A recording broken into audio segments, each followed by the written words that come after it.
right. Good evening, everyone. I'd like to call to order this meeting of the Loveland Board of Education as a work session at 6:11 p.m. and ask Mr. Dufresne for a roll call. Mr. Daugherty. Here. Dr. Lewis. Dr. Lorenz is muted. Here. Ms. Pettit. Here. Dr. Schwetchnell. Here. Mrs. Washburn. Here. All board members are present. Again, as a note, we were slightly late starting due to technical difficulties. We are holding this meeting in a Zoom format in the Loveland Intermediate Middle School Media Center. Present are all 5 board members, Superintendent Mr. Broadwater, Treasurer Mr. Dufresne, and some administrators, and we do welcome you all here this evening. Before I ask for a resolution to adopt the agenda, I would like to ask that we just take a moment and remember Rich Peabody, Loveland High School custodian. Today was a Wear Camouflage Day Wear Camo in honor of Mr. Peabody. A couple of our board members do have camo on this evening, and so if we could just pause just for a brief moment to recognize his service and his family's service to Loveland City Schools.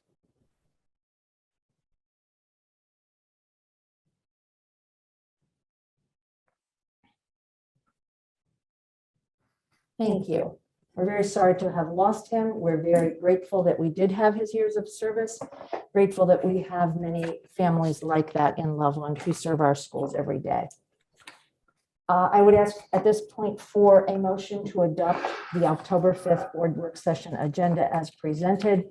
Board members who looked at it on board docs will notice that a Director of Human Resources item has been added to the agenda this evening. I move.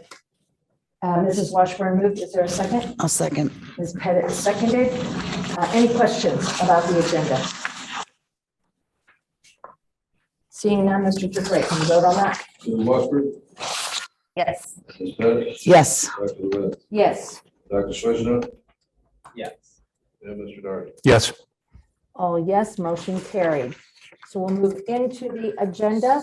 The first item is a board resolution. We did discuss this at our last meeting, but did not formally resolve to reschedule our Tuesday, October 19th board business meeting to Wednesday, October 20th. We did, I believe, determine that all board members were available for that evening. So it would be appropriate at this time for a motion to reschedule the October 19th, 2021 board business meeting to October 20th, 2021. So moved. Dr. Swetchenau moved. Is there a second? Second. Ms. Pettit seconded. Any questions? All right. Appreciate everybody's flexibility on that. I think it worked better for Ms. Pettit as well, so you were not alone out there. Yeah. So it will work. Very good. Mr. Dufresne, can we vote on that? Dr. Schwetchnell. Yes. Ms. Pettit. Yes. Mrs. Washburn. Yes. Mr. Daugherty. Yes. Dr. Lewis. Yes, motion carried. And we will get the appropriate notification onto the board website, just because that's one place where, I mean, we get notices out about, there are legal notices, but sometimes we miss getting that changed on the board website. So if we could do that. The first item on the agenda is something that I personally kind of nudged onto the agenda. Meeting protocols is something that we have talked about as a board. We've also talked about trying to have a board governance session.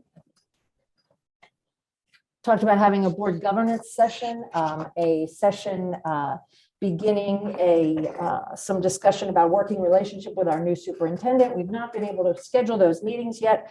And so I kind of forced onto this evening's agenda a brief discussion of meeting protocols. We may end up with more questions this evening than answers. It is not my personal expectation that we will decide anything, but that we simply have a few moments to talk about how our meetings actually run. And I would suggest that we could divide it up into 5 issues. Again, maybe questions, maybe comments, maybe concerns. But I would suggest that we talk briefly about the location and setup of our meetings, briefly about recording and streaming our meetings. I'll repeat these. I don't expect you to remember them and follow them in order.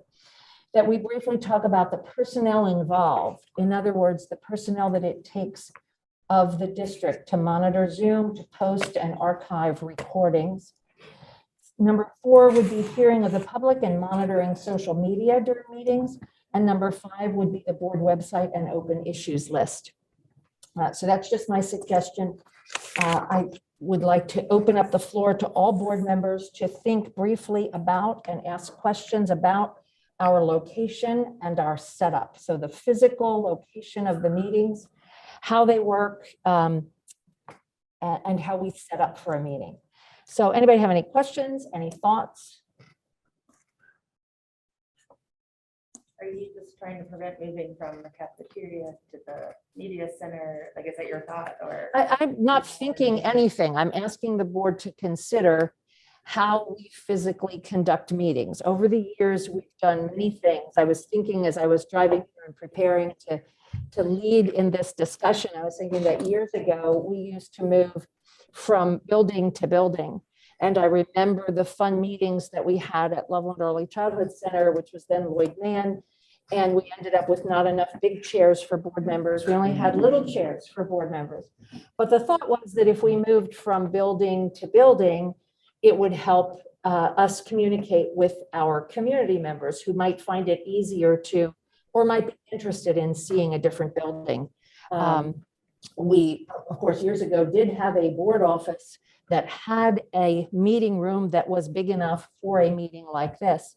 So we didn't have to impose on school personnel to come into this room and disrupt the whole room and set the whole thing up for a meeting and then take it down after the meeting and get the room ready again for the students. So I'm just asking for thoughts about the setup. One thought that came to me immediately was that we said at our last meeting, oh, we don't have our student reps at the end of the table the way we used to.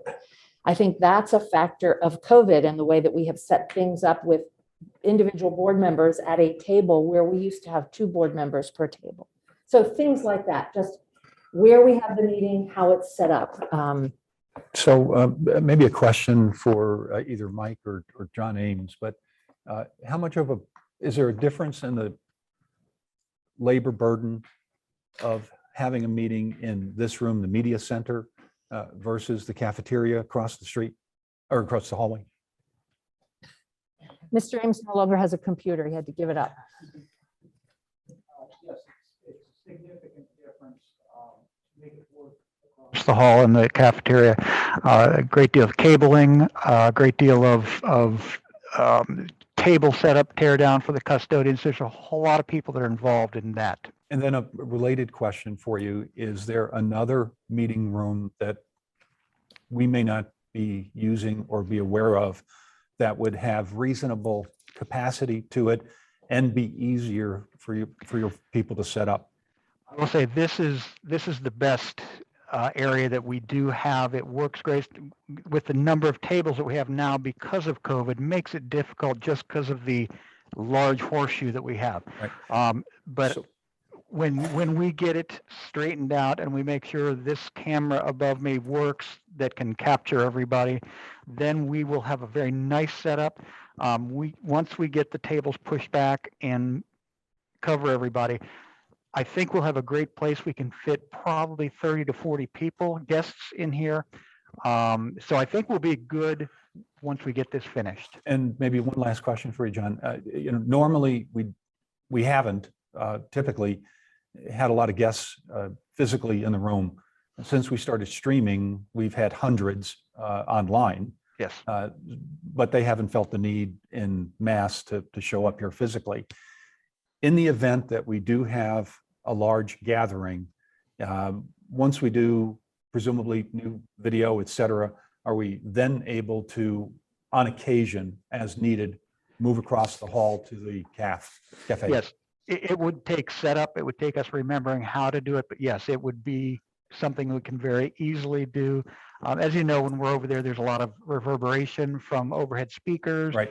That causes issues, but it's workable like we've done in the past. It's just become very cumbersome because it seems like everything changes each meeting, Right. Zoom changes. But yes, we can move it across the hall if we anticipate a large crowd. So Kathy, my opinion, would be, given that information from John, that I like the idea of moving around different buildings and getting into different neighborhoods, but the reality seems to be that most people are choosing to dial in through an online connection and do it remotely. So I'm not sure there's in reality as much value doing that. And John will have had this room optimally set up, it seems like, from a technology perspective. So I think it makes sense. It also tells me, maybe combining your issue number 2, recording and streaming a little bit into this, that it enhances the benefit of routinely streaming these meetings. And just for purposes of explanation to the community that may have been waiting around for, I don't know what it was, 10 minutes of delay today. We've tried to do this from the beginning in the most inexpensive way possible, using technologies like Zoom, asking people to stay late and get the technology up and running, moving from one PC to the next when there was a need to recycle a machine to a student and things of that nature. So sometimes when we get a little off our stride here at the beginning of the meeting, it's a combination of those events. And I know that John has been researching new video technology that may be easier, less people intensive to operate, maybe more reliable than some of the things that we've tried. So we'll have a chance to look at that at some point, and I think make final decisions about that. So one person's viewpoint, I like being in here. I think it's going to work for the most part pretty well. And when it doesn't work, we've got the option of moving across the hall to the cafe. I would suggest that there's a third question to ask, in that work sessions sometimes work better if a group is able to be in a circle talking with each other rather than in a horseshoe kind of talking out into the audience. There are also sometimes presentations that work better if someone can present on a screen that the participants in the work session can see and interact with. I know that we can do that here. We have done that here. I don't know how that works with the camera. I do think we need to spend a little more time talking about recording and streaming when we get there. But I just wonder if anybody else has any other ideas about the setup and the room, thinking in terms of a meeting with a small in-person audience, a meeting with a larger in-person audience, and a work session type session such as this. And just out of curiosity, have we ever considered the auditoriums?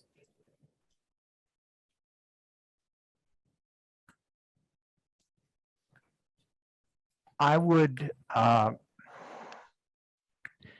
suggest the auditorium might be difficult just because of the number of events that take place in there.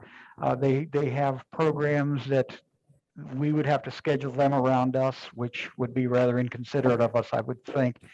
Plus, it is so big, and the stage, it's kind of like across the hall where you're sitting on the floor versus up on the stage. If you sat on the floor in the auditorium, the wiring, we'd have the same issues with cables everywhere trying to make the sound and everything work. So we've really proceeded and moved towards getting this room set up based upon us not having a large crowd. So I think this is going to be our best bet, and it's a comfortable environment, and you've got the projectors, you've got the things that you need to operate. So we could try it in the auditorium, but it'd be a lot of work. It was just a thought, or Yeah. a place to go if we're expecting a large crowd, but Yeah. Because to me, the auditorium is just a little bit more personal than the cafeteria. That it is. Yeah, I think if you look at the auditorium, it does affect kids, It does. obviously, So with show that's the choir problem. and band and all that Yeah. good stuff. I think what I'm hearing just is the overarching theme before COVID hit, Ohio Revised Code did not provide for the option to video or show board meetings at all. And so one thing that's come out of COVID is we now have that ability as it hopefully wanes. and starts to move away, now it's a great opportunity to have this discussion and see what does that look like as we move forward, whether it's work sessions, business, both. I think to the point, if we are expecting a large crowd and we want to move to the cafeteria, maybe that's one that there's ways to video without doing, the Zoom to where it's not quite as labor intensive.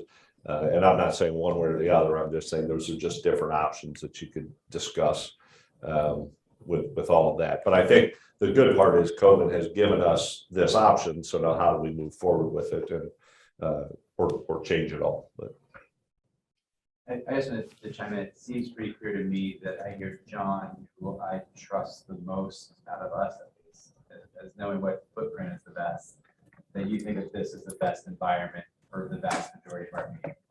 I have no problem with that at all. I think it's a great idea.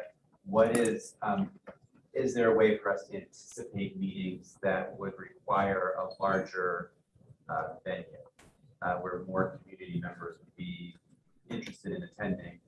How do we deal with a case like a month ago, where 100 people want to do that?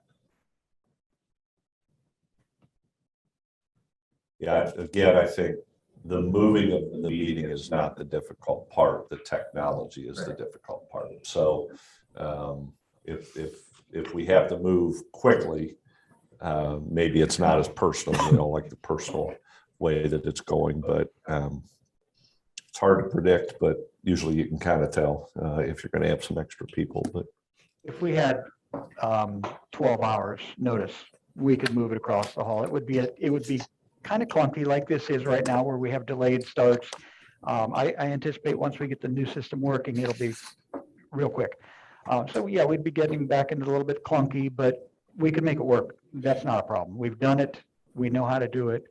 We just have to move it across the hall. Dr. Schwechnow, to John's, some boards have a 24, 48-hour notice for public participation, which sometimes is an indication of the audience that might be attending. As policy. Okay, I didn't know that. Great. All right. Eileen, anything on physical setup and space? No, I defer to John and all the people that make the magic happen to what's best and easiest for them. It's magic, huh? Well, if the board's okay with that, if we move on to talking about recording and streaming, part of that has already been discussed. Obviously, we have a policy that says we will record meetings. And we can talk a little bit after talking about recording and or versus streaming when we talk about the people involved. Some boards have gone from Zoom meetings and streaming to just recording now that the public is able to participate in a meeting. Please understand, I'm not suggesting anything that we do. I'm simply noting that it is not required by law, nor is it in our policy that we will stream a meeting. We will record it, but now that people can come in person, there is no requirement that we do stream it contemporaneously with the meeting. So I just want to make sure that we had a discussion about the understanding of what we are doing, that we are committed to recording every meeting, whether it's a work session or a business meeting. But we want to talk about continuing to stream, and that plays a little into, we use a special camera in this room that allows us to record that, and it can be streamed at that same time, or do we use a standalone setup camera that we just take a video and then the recording after it's been created can be posted online, those kinds of things. So the thoughts on recording and streaming. I think Mr. Doherty already mentioned his thoughts, but There's a new system? there is a What is this camera to- there, which is possibly a new system that we will be able to use that is different than Zoom. It is a recording that allows all of the people to be recorded rather than each individual being on a Zoom meeting to get recorded. One of the requirements that we had was that it have enough capability to focus in on an individual speaker at a time. and not, just have a broad image of everybody in the front of the room. So the public could make better contact with the people that are on the board or others that are speaking. And as we understand it, the technology is smart enough to pivot the camera and to zoom into, the position that's speaking at a time. We haven't seen this operate yet, but assuming that it works that well, it could replace all of this PC laptop stuff that we're doing and Zoom itself. It could. So you can stream from the system also? Yes, that's my understanding. From this one. I'm not sure, would it be possible if we moved over there in a hurry and had a standalone camera? I don't believe it's possible to stream, but I don't know that. If we move back across the hall, we would be back to using our laptops with the cameras to do the streaming. So And it would be, Zoom, presumably, I'm sorry. and Zoom. Yes. It would be back to exactly like we're doing right now versus just a much easier, sleeker, good camera look than it is right now, than it will be when we do the new. So my question kind of goes along with the next point too of the personnel involved. Is there any, I should preface it by saying I'm a fan of doing the live streaming as well as the recording, but is there an additional cost to having additional personnel or such to be able to stream and record? Well, there is, of course, a cost. I mean, we just assumed when we went to Zoom, we never asked the district, how much does it cost? We just said, hey, we're going to have these meetings, we're going to do it Zoom. And the district has not, they've not struggled in any way. The district has simply said, the administration, the facilities, the technology people have simply said, okay, that's what you want to do. Here's how we have to do it. But there is obviously a cost. There is personnel cost to having someone monitor. There's personnel cost to having someone record and archive those recordings. I maintain that there probably should be more cost in that. I know that I personally am not able to view every recording that gets archived. So I don't know if there's been a glitch somewhere that someone, not someone, I know when there have been glitches if we haven't unmuted ourselves, but I don't know if there's been a glitch in the streaming, there's been a glitch in the recording. And so I personally don't review every meeting that gets recorded.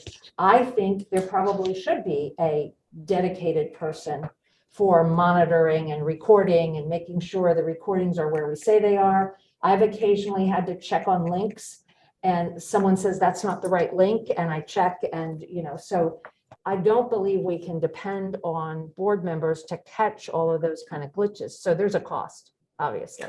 Sorry, that was a long answer to, is there a cost? Yeah, I think I'm aware of two specific costs. One being an annual Zoom license fee to be able to do it the way we do it. I don't think that's an extraordinary high number.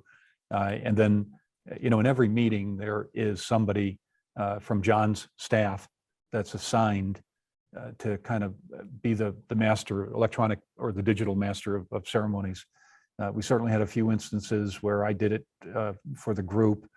But that's not optimal because it takes me out of the conversation. So, And then my point was that there's additional staff cost after the meeting, the Right. things that are involved with the links and the recordings and the maintenance of that. And there may be a storage cost for all of that. I'm not sure how. I think the storage is included, but there definitely, to your point, is a process that John Lape typically goes through the morning after the meeting to convert it and to upload it to YouTube.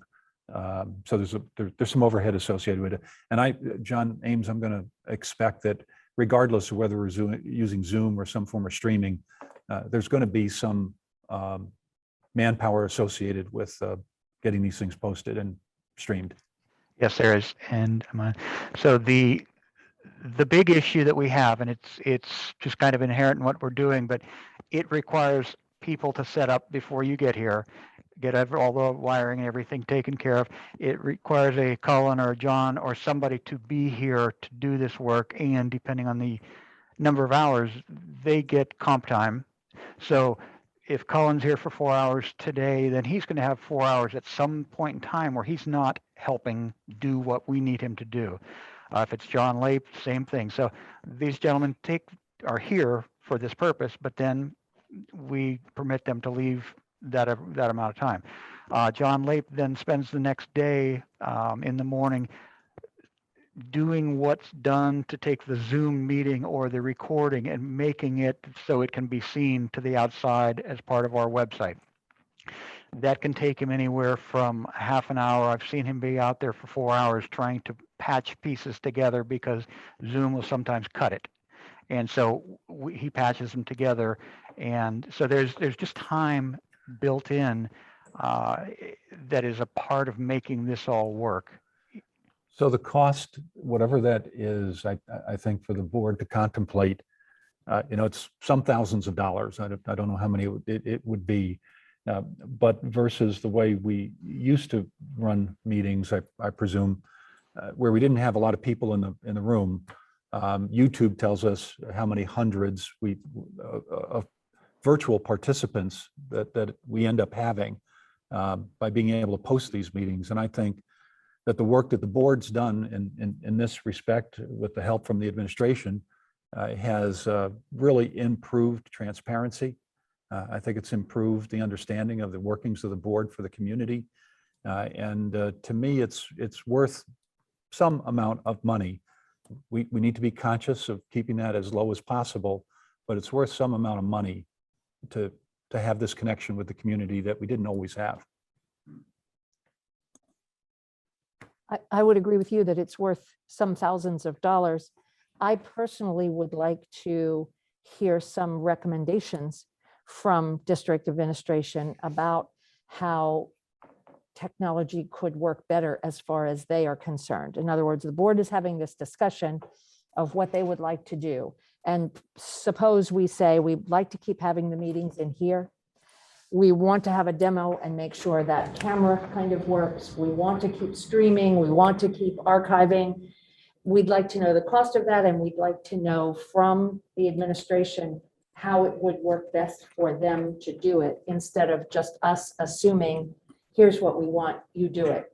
And there may be some adjustments that we can make in what we ask for meetings. Some compromises. Based on what they are able to and would work best.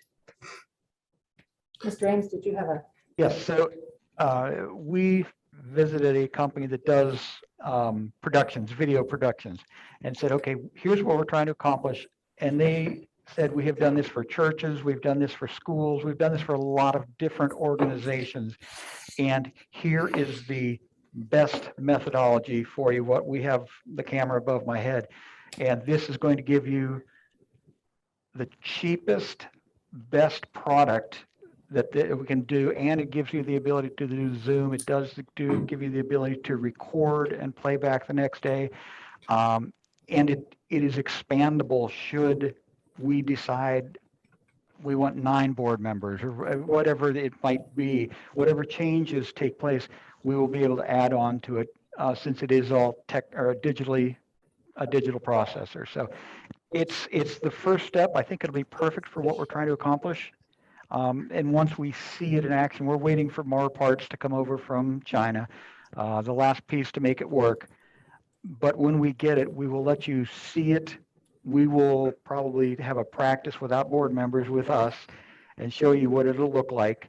And then we can say, maybe this, maybe that. So, John, maybe just one other kind of meeting format question for you. When we have comments from the public, how would a community member be videoed and be part of it? Well, that's what we've been talking about, putting it right between 2 board members, the podium, in essence, instead of being out here looking at you, put it behind either the 2 of you, so that person can stand there and be captured by the camera also, rather than just capturing the back of their head. And you may all have to turn around and look, but it will at least give you the ability, the public, the ability to be able to see who's speaking. So in a sense, we become the audience. Well, that would also give the speaker who is, I mean, traditionally what it's been is hearing of the public is someone speaks to the board. And we have occasionally had a complaint that the person who's speaking to the board is not well heard by the rest of the public. And so that would take care of that. But what it would set up in effect is the person is not really addressing the board any longer. They're addressing the room. the camera and the room. And I understand what you're saying about the technology, but I'm also interested, I don't know if the rest of the board is or not, but interested in hearing how the personnel is working, whether it's working the way it should, or whether there are other suggestions of how the personnel could help us monitor My staff. your staff, the people who help us do the meeting. I think So even that, even a cost analysis with hours and everything that's going on, I think would be nice to I've kind done of it. I put don't have it at together. hand. I wasn't expecting this, but I wasn't asking for it now. This was a chance to Oh, kind of right, get right, this. right. Yeah. And the thing is, again, I'll repeat, what we did was we had a pandemic and we said, oh, okay, we're going to have meetings by Zoom, and you just all took care of it. And I think it's time to step back and say, thank you for taking care of it, but are there better ways to do it? Are we imposing? How can we impose less? How can we make it more efficient? How can we make it work better? And my second question is, if you go with this video production company, can we have a contemporary music band? If they've done churches, can we have, they add, I'm sorry, that wasn't a serious question. So you don't have to answer it. John, don't answer it. Don't even think of answering. You mentioned that the production company did church productions and things like that. That's why I mentioned that. Okay. Anything else about location and setup, recording, streaming, personnel? One small item I would mention is hearing of the public and the monitoring of social media for hearing of the public. What we do at the present time is because we allowed for email hearing of the public during the pandemic when we didn't have any audience whatsoever, we are still currently allowing for folks to email and say they would like something to be entered into hearing of the public. We have in-person hearing of the public as always. I would simply mention that I have seen some aspects of hearing from folks via social media during a meeting. And that is that sometimes it's a very helpful kind of thing. We will hear someone will email or someone will post something and say, I can't hear you. And we will be made aware of the fact that we are not streaming. We are not being heard. Someone's muted. So there are good things that come to us that allow us to make some adjustments in our meeting. There are some insights or some input we get through social media that could be taken as someone could email in and expect to have a question answered. And it's not a problem with that, but the issue that I see arise is that we have a very specific hearing of the public time in our in-person meeting. And so we probably should not be allowing the expectation that someone could email or someone could post on social media during our meeting and expect an answer. Again, there are good things about hearing that something's going wrong with the meeting, but to me, it's not fair to the in-person audience if we say, no, hearing the public is over, we're not going to hear from you any longer. Then if we do get input during the meeting, we are then going against that hearing of the public. So I just wanted to bring that up, see what other board members thought. Again, we started doing this. We've just been loping along as we can. And so nothing is really wrong, but we just need to talk a little bit, I think, about how we do it. Dr. Lorette, if I may, first of all, I would never have expected the Brady Bunch screen when we first started into Zoom, learning how to control how input was received. And so literally the public was sitting right next to us when we first started down this road. And social media kind of came to the rescue. We kind of got familiar with it. But at the same time, in those exchanges, as we learned how to control the audience being present, to be able to not only participate during the public participation portion, but they became a little too close. And as time has progressed and we've become more comfortable with social media, the concern are obviously sunshine issues related to the communication that takes place during the board. So I took the liberty of asking legal counsel to provide us with some guidance for that, so that we can be reminded of what it was like before the pandemic, but also to make sure that whatever use of social media that we have in the boardroom is appropriate and obviously legal, so, to your point. And what form do you have that guidance? That will be coming in a legal opinion from Ennis Britton, Okay. so that we all have it in front of us.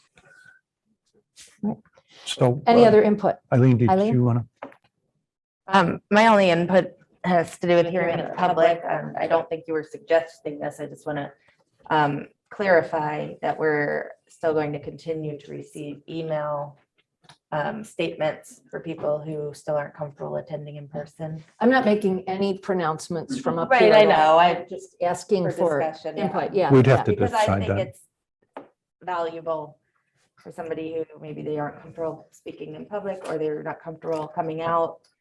Yeah, Yeah. I'm sorry I wasn't clear. I was just saying that what we currently have for hearing the public is both in person and allowing email to come in, but it is all part of the hearing of the public section. No, you were clear. I just wanted to make sure that we weren't like going in the direction of trying to eliminate different avenues. And I understand you're not declaring anything tonight, or we're just having a discussion since it's a work session. I would add that we had the experience 2 work sessions ago of deciding to read emails from the public when we weren't having hearing of the public in person. And just to kind of make sure if we have a policy that we kind of stay with that policy instead of, change it on the fly based on how we're feeling that day. And I'm not saying that to be offensive. And I guess what I'm kind of saying is I'm fine with either way as a board if we decide we can change the policy on the fly because we think it's important at that point in time. Although I would suggest that sticking with the written policy that we have is probably the best, because then it prevents people from accusing you of being. Yeah. Well, and I would suggest that there is the opportunity for a board in a public session for an in-person person to raise an issue, and the board is able to then vote to allow that person to speak. If there's and it's happened very, very rarely in the time that I've been here, but it is possible. My suggestion would be that it's very, very difficult to do that virtually. It's very hard to receive that virtually. So I don't want to say we've never gone against policy, but I totally agree with you that we should be trying to stick to the policy as best we can.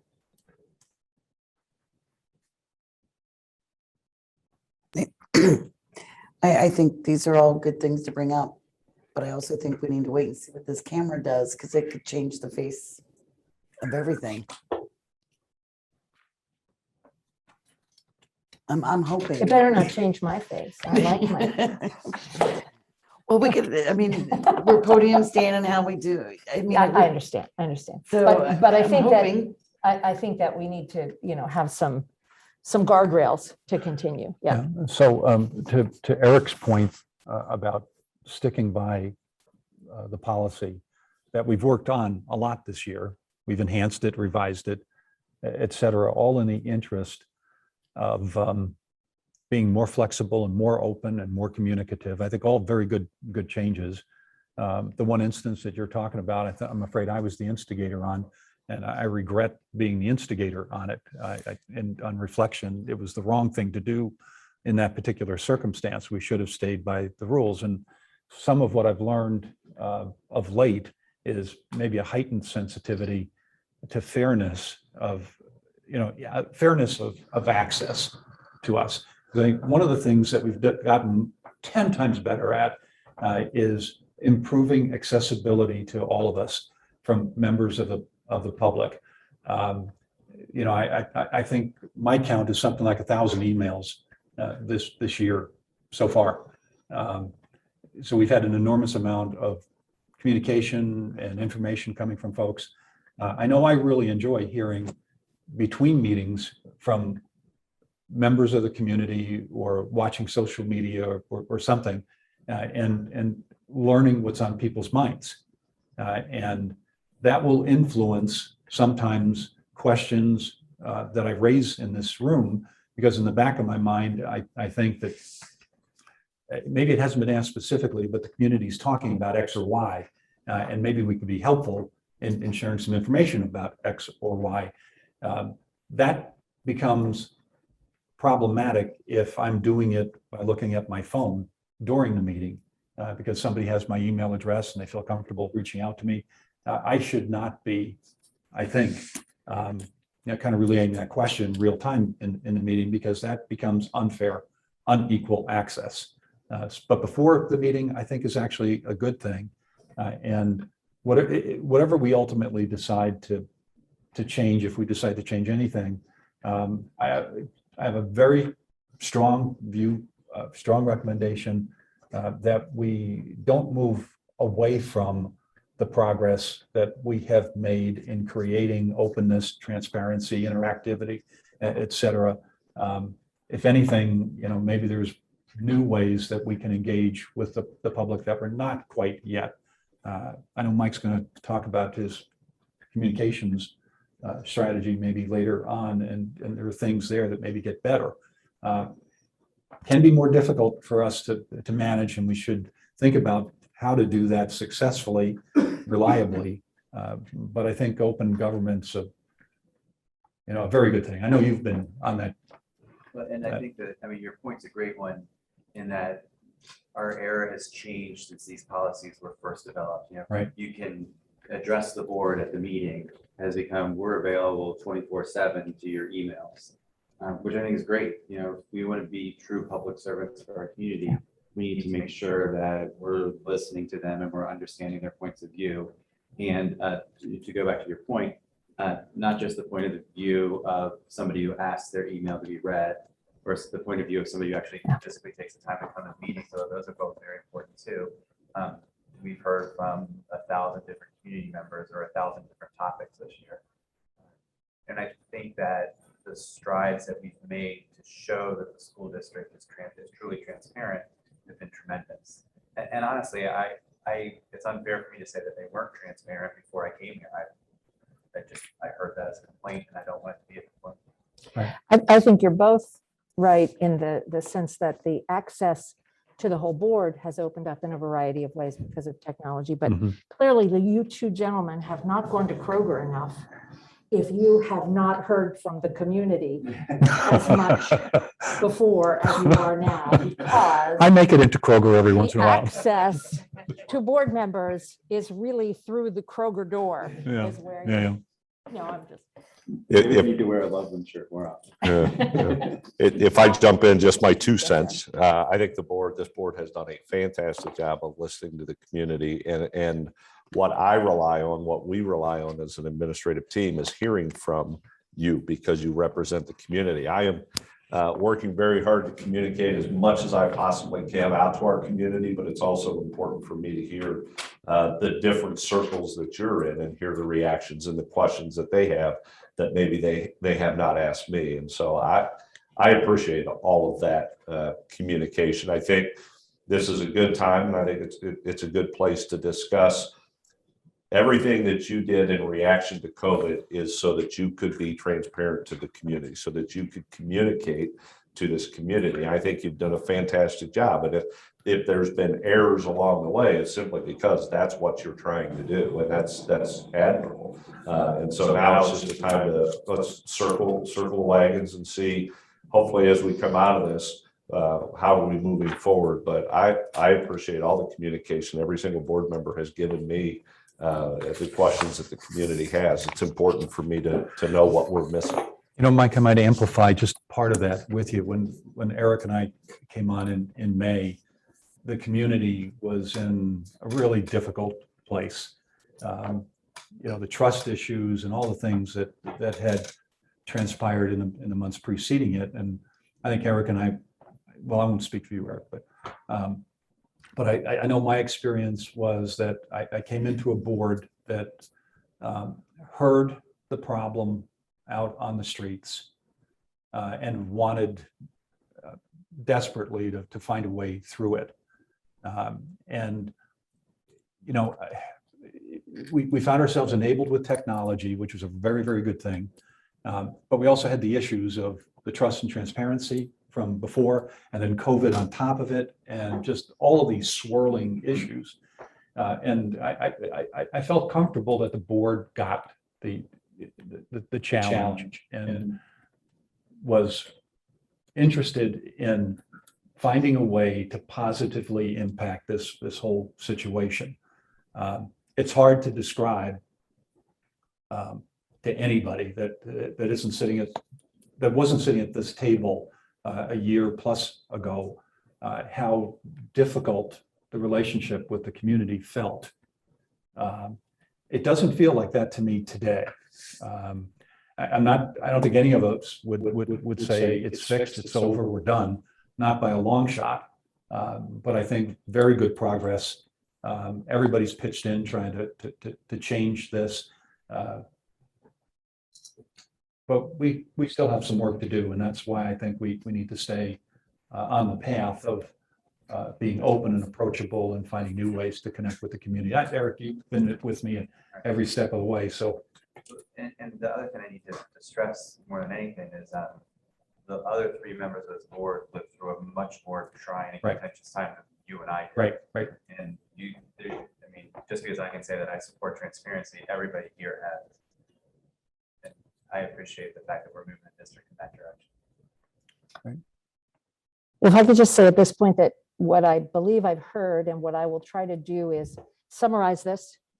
We're not finished quite. We've got one more item on this list of things, but summarize this and maybe come back with, so you can confirm what I've summarized of what everyone has said this evening, and come back with the legal opinion that Mr. Giuffre spoke about, and come back with some kind of cost analysis, not necessarily an in-depth study, but some sort of analysis of technology and personnel, and just report on it, and we can make any statements there. The last item I had on the list for meeting protocols was the board website and the open issues list. And Mr. Doherty and I have been working on this open issues list, and I believe he provided everybody with a possible format and a possible list. He and I tried to, I've listened to meeting recordings and looked at all sorts of reports to try to make sure we got everything on the open issues list, but I think you all have that. And I think we're looking for, is this what the board is imagining would go onto the board website as our open issues list? So for a reminder, maybe more so to the public than the board, I think it was last July. We were in a meeting talking about communication strategy, policy, our relationship with the community, et cetera, and a whole lot of things were discussed. But one of them was providing a sense of confidence to the community that if we're in one of these meetings and we're talking about issues and we say, you know, we're not sure where to go with this, but we need to follow up on this, that we wouldn't lose track of those we need to follow up items. In addition to that, from a management effectiveness perspective, having it down in writing, have it be traceable, have it be visible to everybody helps ensure that we have some discipline around the process. So that was the background of it. We needed to have a way to control it and publish it. That meant changes to the website. We, talked to the administration about it. The administration has been working for a long time on creating an updated technology platform, which got installed. Mike, when would it have been? In the summertime, I guess we came up, or I think the new web website. Yeah, it popped up towards the end of the summer. Towards the end of the summer. And we reserved the capability in that system. If you go to the board page under administration, on the left-hand side, there's a column of topics. And at the bottom of that is a thing called Open Issues Register. We've had that in there for a long time now. That's the way we anticipate us and the public being able to access the so-called open issues list. And as Kathy said, we work together to try to take from her notes and my notes and other places and capture all the things that we've been talking about for the last year. I took a stab at how we might show this on the website, and that's this document that you have in front of you. I'm not going to guarantee that it's 100% comprehensive. Might have, between the two of us, we might have missed topics that belong on here. A lot of dates are missing because frankly, it would have taken a lot of time to go back and nail down the exact dates. Some of them I knew, so we're able to put those in here. But if we're comfortable with the content of this, we would be able to, publish this as soon as tomorrow and have it out on the board website. So, any feedback about the format of it or the content of it would be worthwhile and necessary before we decide to go ahead and publish it. This is great, and I know how much work it took to put that together, and it goes back to the discussion we just had about transparency. And unless we hold ourselves accountable, it's easy to let some things like that fall off the list. Right. To me, that's a pretty thorough listing. The only thing that stuck out that I can't remember if we decided to put on this or to leave it into Kevin Holly's and Roger Trey's hands was how will we present evidence that we've shown progress on the financial stability of the district. Right. Kevin was kind of doing a one-pager. Rob is kind of looking at what are the ways that I continue to do this in my own style. Right. But even things like, what are the effects of the changes in the certified and non-certified staff contracts? And what does that do for the budget of the district as a whole? So that was one thing that we had talked about that I didn't see on the list. Right. Okay. Good catch. Some of those things occurred with you and I in meetings with Kevin Hawley, and with Kevin's departure, we have to figure out, does Rob do it exactly the same way? Does he do it a different way? Do we still want to do it?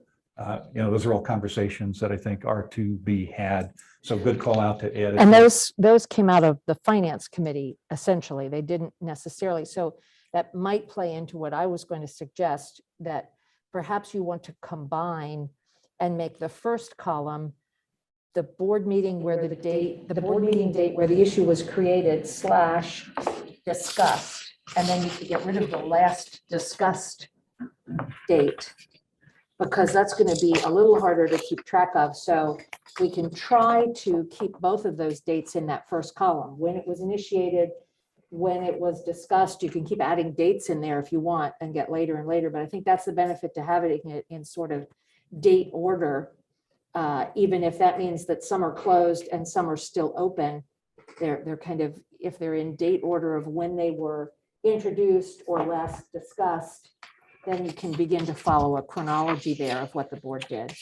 So for members of the public that are listening to us, this document that we're all talking about here currently has, 5 columns on it, ranging from the date that the issue came up, the actual topic, the dates that we had further discussions about it, updates to that particular topic, and a status as to whether it's closed, we're done with it, it's still open, we're still working on it,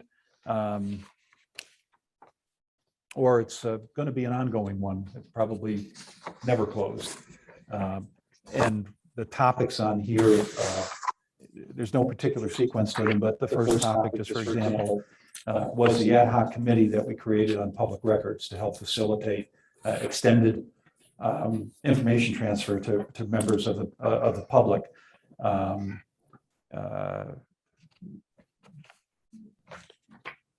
We have communication strategy, and we'll talk more about this later on, but the work that we talked about last year, and certainly a lot of the work that Mike and his team have been engaged in over the last 3 months, I think.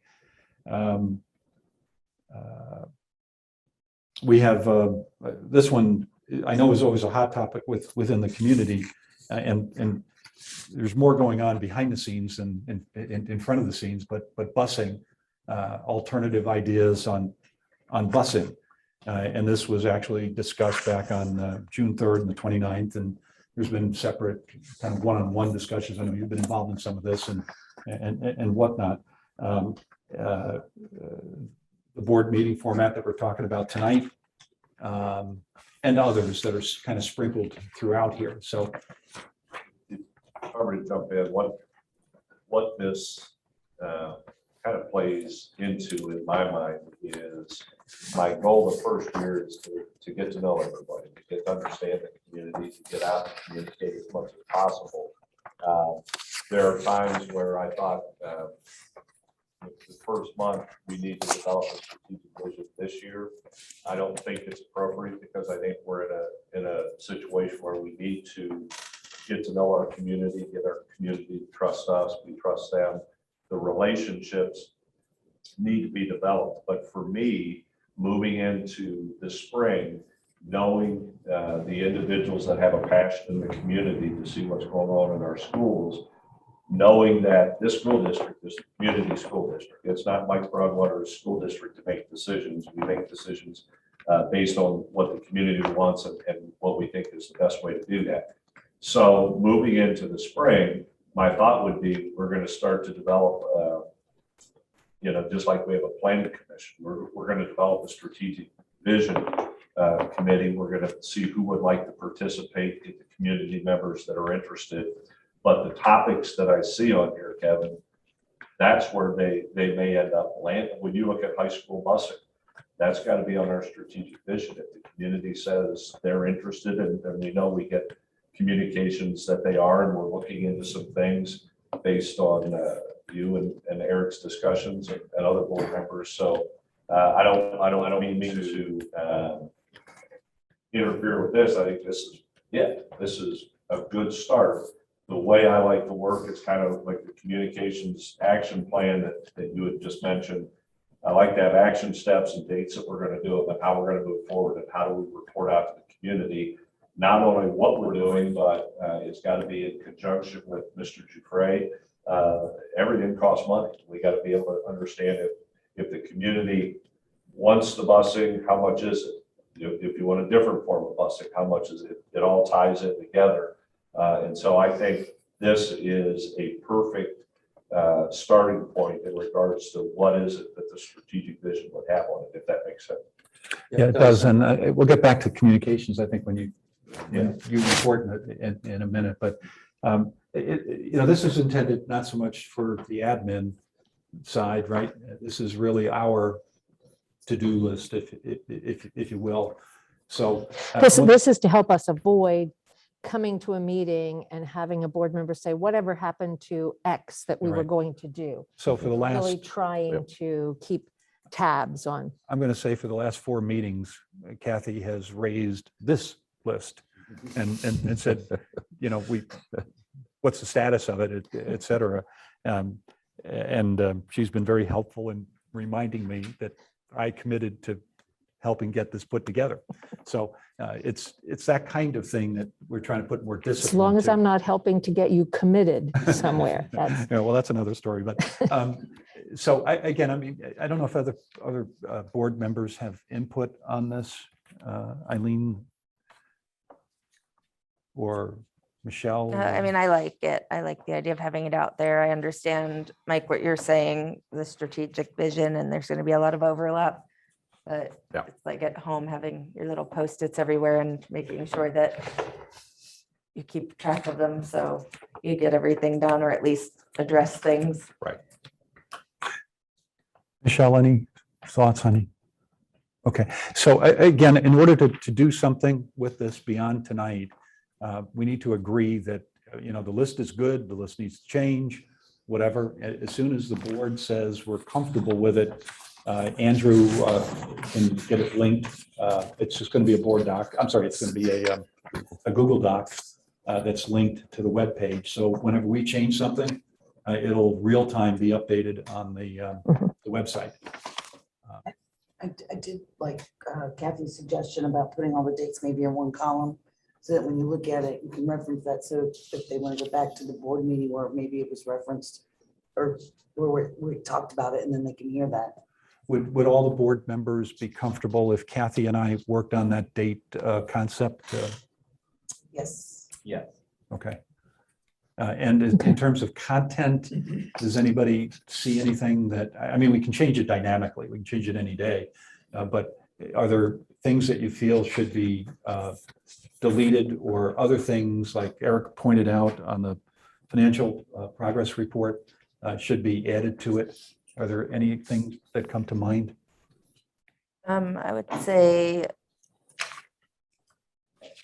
we have the planning committee membership and engagement. Yep. Um, Yep, I We- jumped over that, didn't I? Yep, that's Sarah. okay, yeah, I'm just thinking more about the engagement part. Do you mean like, or when Donnell is gonna present to us, or when we're gonna address different Right, pieces? so, you and Eric are the planning commission liaisons from the board. More So, Eric than me. okay, well, We're tag team-ish. Yeah. So so I just know that there was work on this one, so I wanted to get that in there. Yeah, Still no, on. I think it's valuable to be on there. I just wanted to make sure it was on there. Go ahead, Eric, sorry. No, the only thing I said is I made it just a smidgen harder for Danelle because we just voted to move our meeting to the same day as the planning commission meeting. That's usually where we interact. Okay. That's just for this month. Now that that's been brought up, I would suggest that if you wanted to separate planning committee membership and then planning committee engagement, planning committee membership should be an ongoing item, because we do have to tend to that regularly when we think- need to add members, whereas engagement may be a more finite, Like discussable. what they're working open on kind at of the issue. time, and I don't know. Yeah. They may both be ongoing. It depends on how you read them. I So think how about- separating them makes sense. So how about if we do that and we'll post it? I need nods of the head. We'll post it. And then, again, it's a Google Doc, so any one of us can actually update it and change it. It's a living document, so. It should probably have in the heading that this is a living document, so that there's not confusion on the part of people who look at it and expect it to remain the same. They would be expecting that there could be updates. Okay. Okay. All right, I guess we'll close that one up then. I think everybody's good with it. Okay, Anything else on thank you. meeting protocols and board open issues? All right, the next item is a board discussion on the treasurer search update. Again, I just want to introduce the discussion. This is for board discussion. The board has recently completed a very successful superintendent search, working with CF Educational, including staff and community input, and resulting in Mike Broadwater joining our organization. So it's a very successful operation. We recently engaged CF Educational to continue our work with a treasurer search. The engagement of that company happened in a public meeting with discussion around that. Then there has been some appropriate executive session meeting time to consider the employment of a public employee. We're now at the point of discussion of next steps. Before we enter into that discussion, I would simply ask if there is a need on the part of any board member to discuss any confidential information regarding the employment of a person. If there is, we have an executive session at the end of the meeting scheduled if we need it for discussing the employment of a public employee. But if the board is ready, you'll recall that our last being together was in an executive session to consider the employment of a treasurer. We were not able to come to any decisions during that executive session, and we did not take any action after that executive session. So we're ready at this point to discuss next steps, and then possibly, once we discuss those, ready to make a public announcement of what those next steps are. So I'll just open it up to board members to discuss that, unless So, you yeah. need something confidential before we do that. If you don't feel that we have anything confidential, legally confidential to discuss. Okay, I don't feel like it's confidential, but Okay. we don't want to talk about Individuals. individuals. okay. if you do have a need to talk about individuals, we probably need to use the executive session for that. Okay, then just, it's open for discussion of what our next steps will be, judged on the steps that we have gone through. I'm happy to start, but I was just gonna say that up to this point, I don't think we have come to an agreement or we have not found anybody that we feel that would fit in with the Loveland City Schools family. And I think we need, in my opinion, need to start the search over again.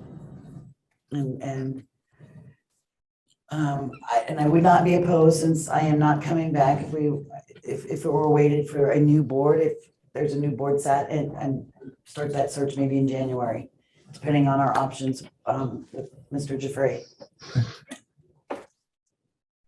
I can definitely chime in to agree with Michelle on that, and maybe a little bit better.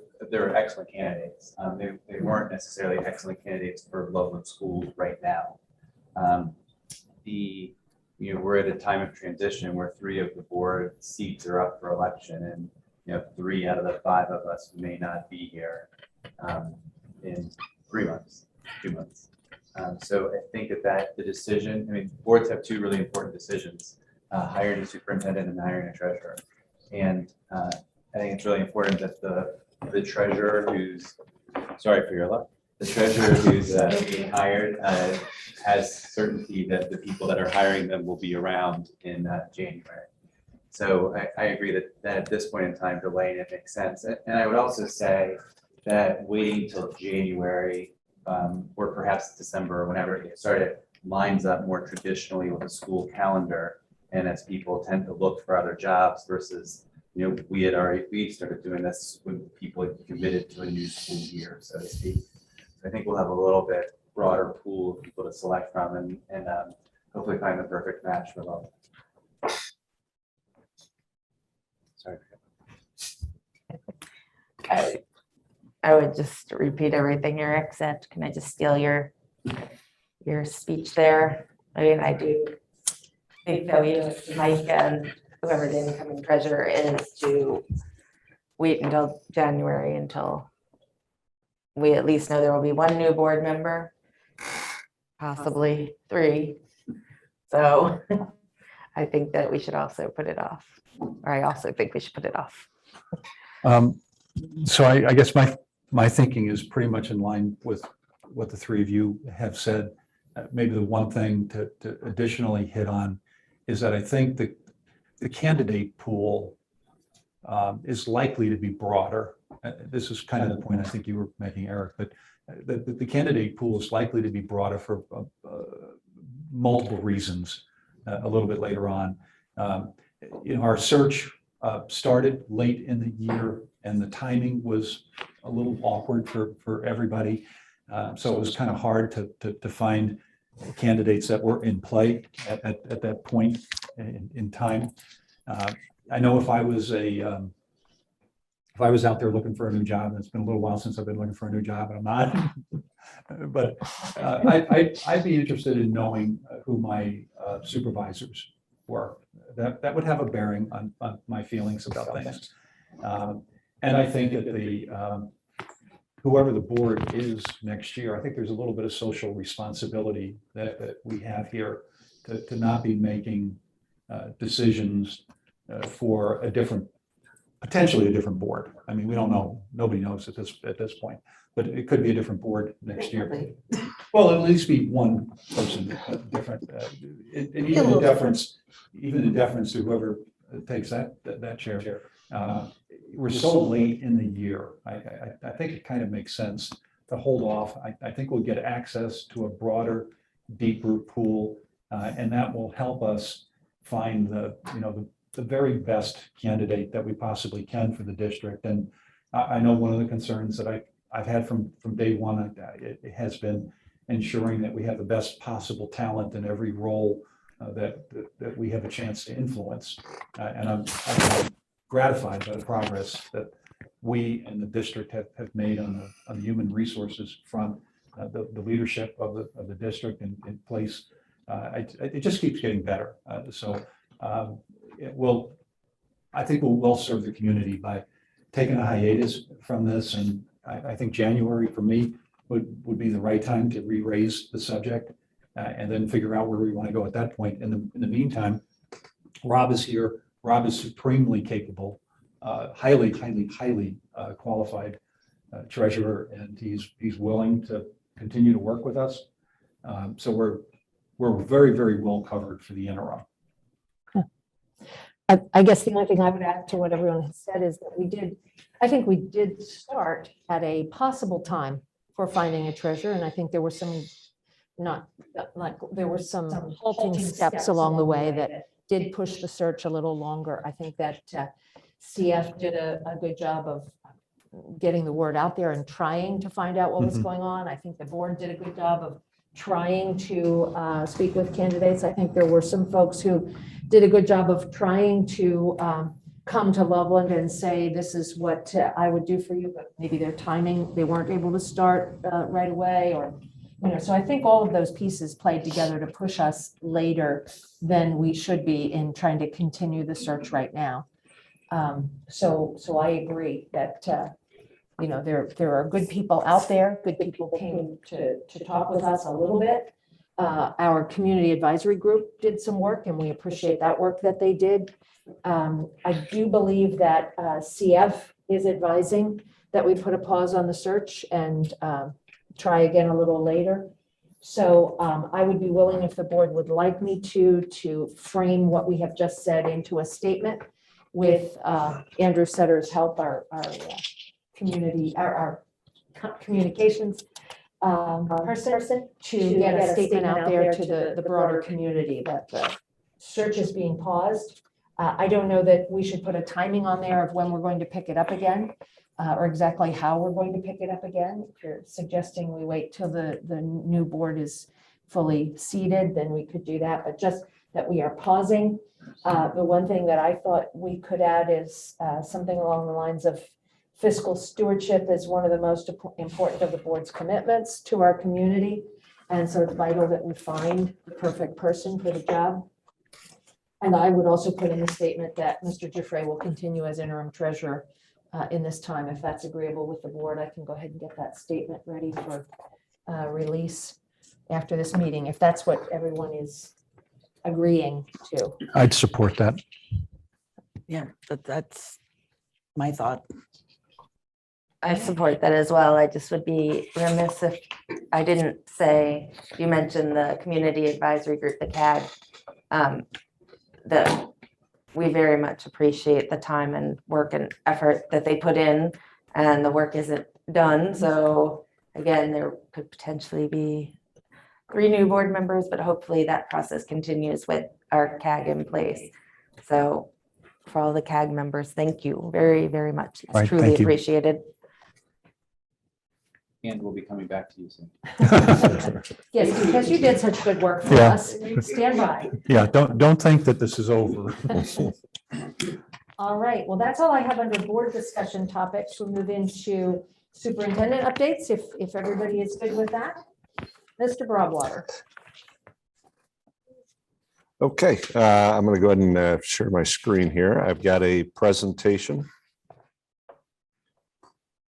on our COVID. I think we need screen sharing capabilities. Oh, maybe I need to do that. This is why we need a dedicated person. Right.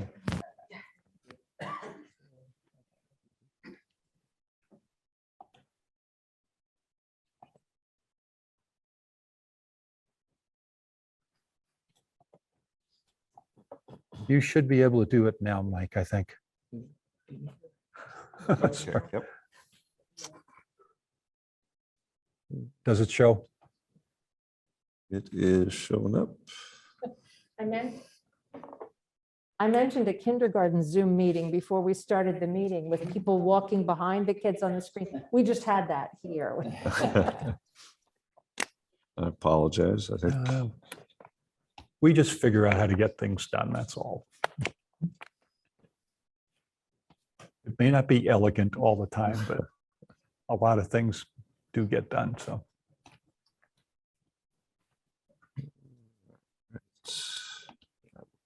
Here. I'll just do. There you go. We'll do it Coming up this now. way. Okay, You're so I put together a little presentation on where we are with COVID and our protocols and how we're doing. We put out every Wednesday, or I'm sorry, every Monday, we do put out on the website our dashboard. Some of the items that I have on here. The first one is the dashboard from this Monday. And so when you take a look at it, the student positives, and I'll just go through it as everybody's seen it, but the student positives were at 13, and then the close contacts were at 6. You can see that the positives, we had 5 at the intermediate school, 3 at the elementary school. Overall, you can see that we're on a good path. The positives and the quarantines, we have a ratio that is less than 1, which means you have 13 positives, but we have less than 13 quarantine. And all along, we've said our motive, what we're trying to do is keep kids in seats, and that's doing it. If you look at the close contacts, where it's at 6, which is the quarantines, that's a pretty good ratio. The community cases, I will say it's at 51. Now, those are numbers that we get if they're reported by parents or by daycares, different things like that. So with the dashboard, we're looking pretty good. The attendance, I do get emails every now and then from parents saying, yeah, the dashboard looks good, but what about our attendance? I check attendance, if not weekly, daily, but every Wednesday I get a report from one of our administrative assistants to let me know where our attendance is. This is a snapshot from September 29th, last Wednesday. And we had 6% absent, so 94% present, which is average. That's a good day. So that is okay when it comes to the attendance, but we do monitor that. We want to make sure that we're keeping track of everything when it comes to our kids. I do want to just take a minute to compare and take a look at some of our other surrounding school districts. Mason City School District, I've got a slide as an example. There's 10,627 students. We're at about 4,330. And so obviously they're larger, but they have 40 positives right now. And if you look at their positives, the light blue and the darker orange, I guess would say, is what you have for the secondary level. And that number at Mason is actually less than the lower level when their policy, their masking policy is exactly like ours. So it's interesting. There are some districts you'll see that the lower grades that are masked, there are more positives than the higher grades that are not masked.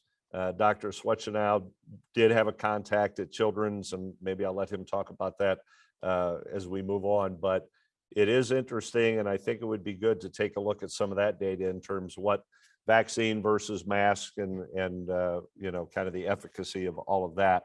The quarantines at Mason, they currently have 86 quarantines.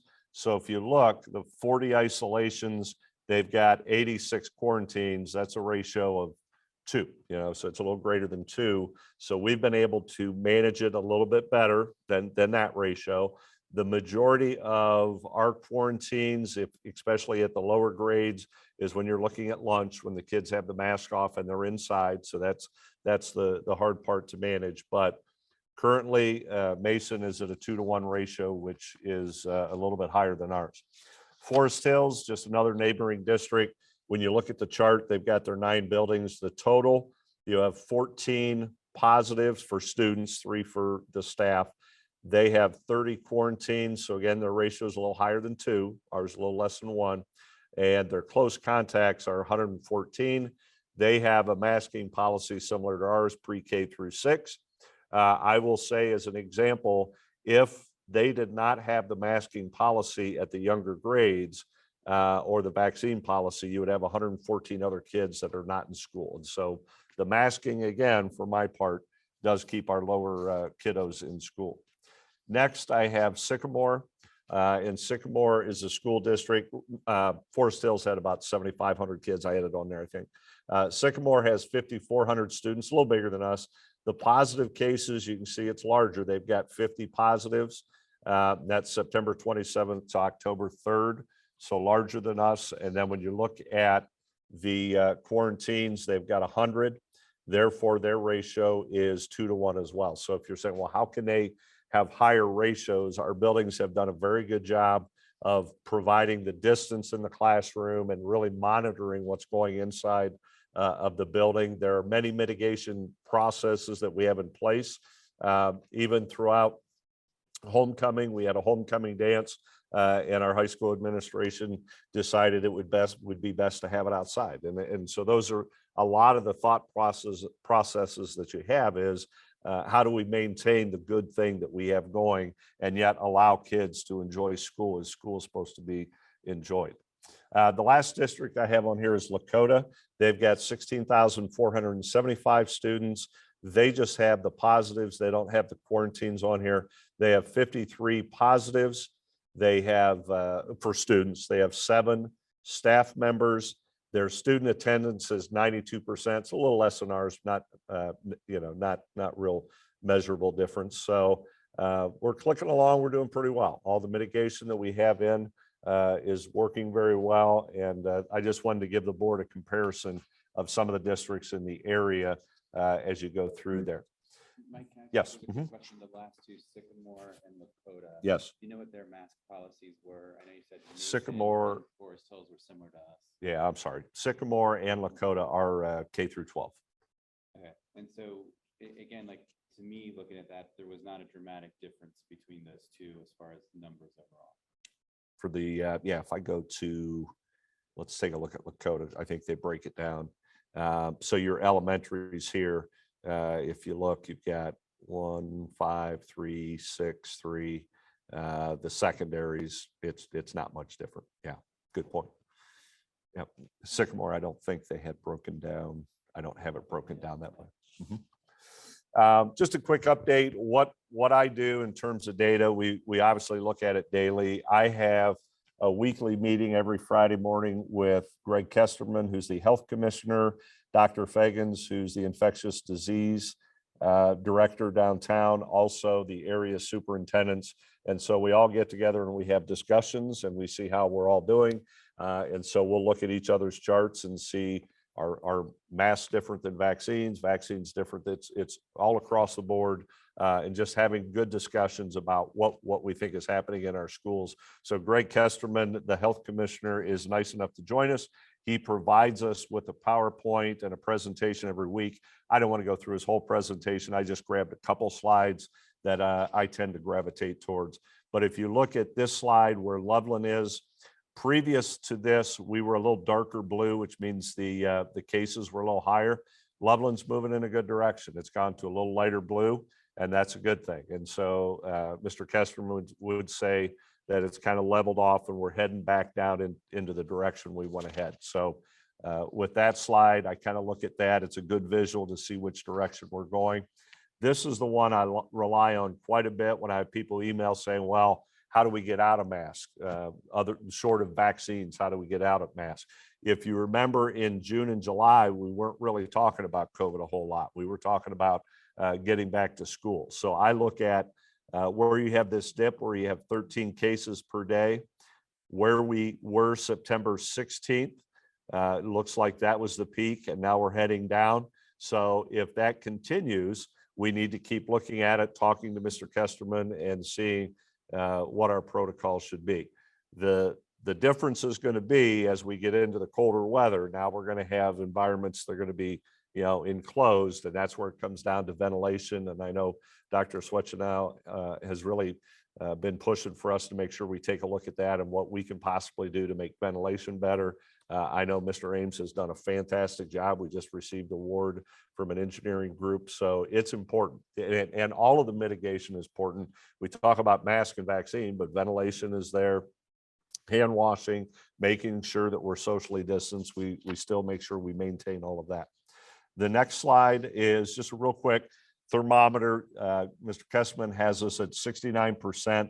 vaccinated for 12 and over. We believe, talking to our school nurses, and Mr. Coles does a very good job of communicating with them, that we're probably close to 80% with our kids. We're looking at, you talked about the communication plan. Part of it is we're working on an all-call system where we can do some short, quick surveys via text.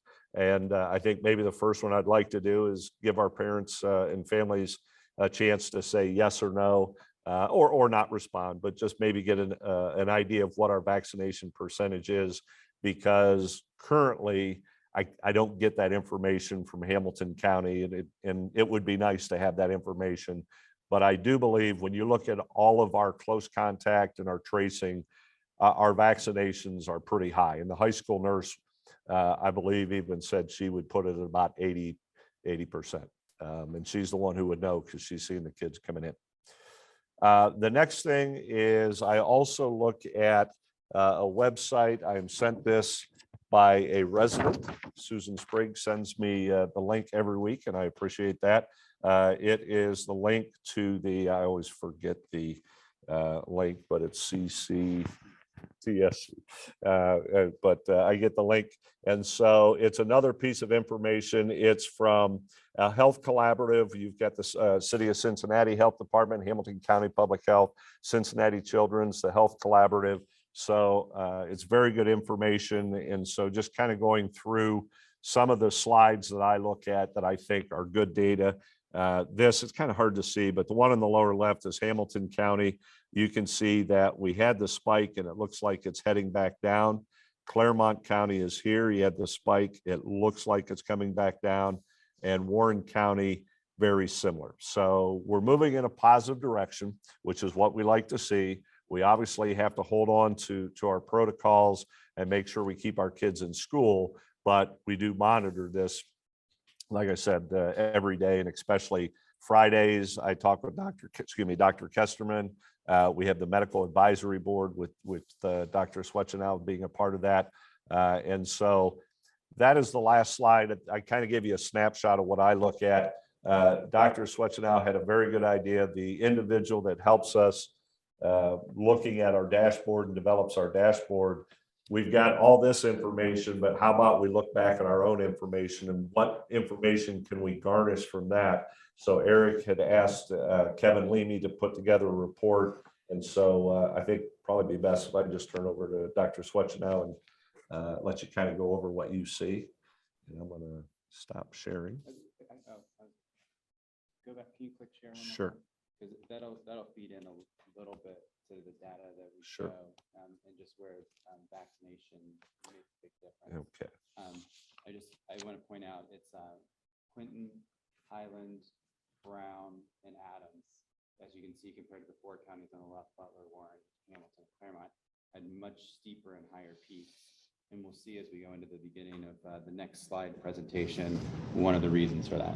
Eric, just to clarify, I need to share that. you should be able to, but the four charts to the right are counties that have, did you say lower vaccination And you'll rates? see that in the next. Oh, slide. okay, But I didn't have this slide, so just kind of as a transition. I'll stop. You should be good.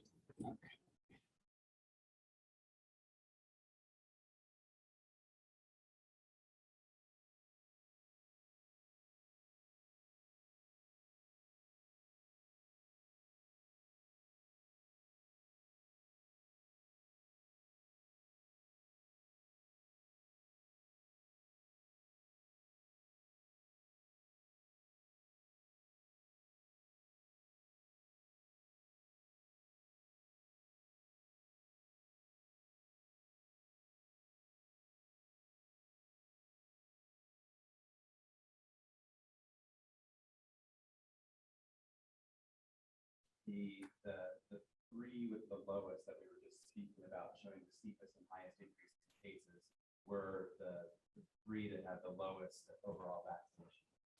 Just kind of to see the relationship between those two things. You guys see that okay when I'm sharing this with? Yeah, did you say this is from the This one, state the health or cctst.org, I believe is where this one came from. It's the same one.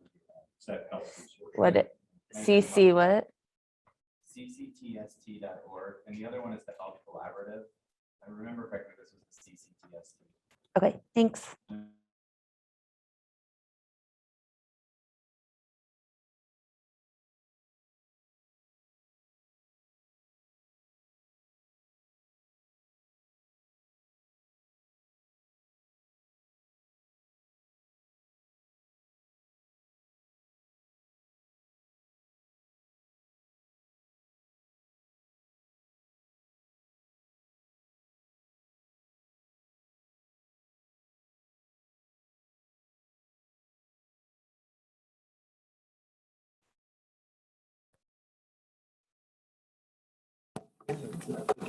Aw.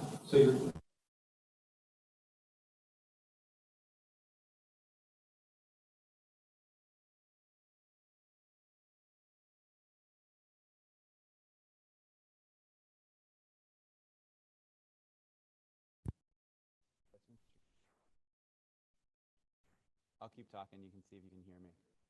Yeah, I'm good. Okay. That's okay. Am I feeling good? All right, perfect.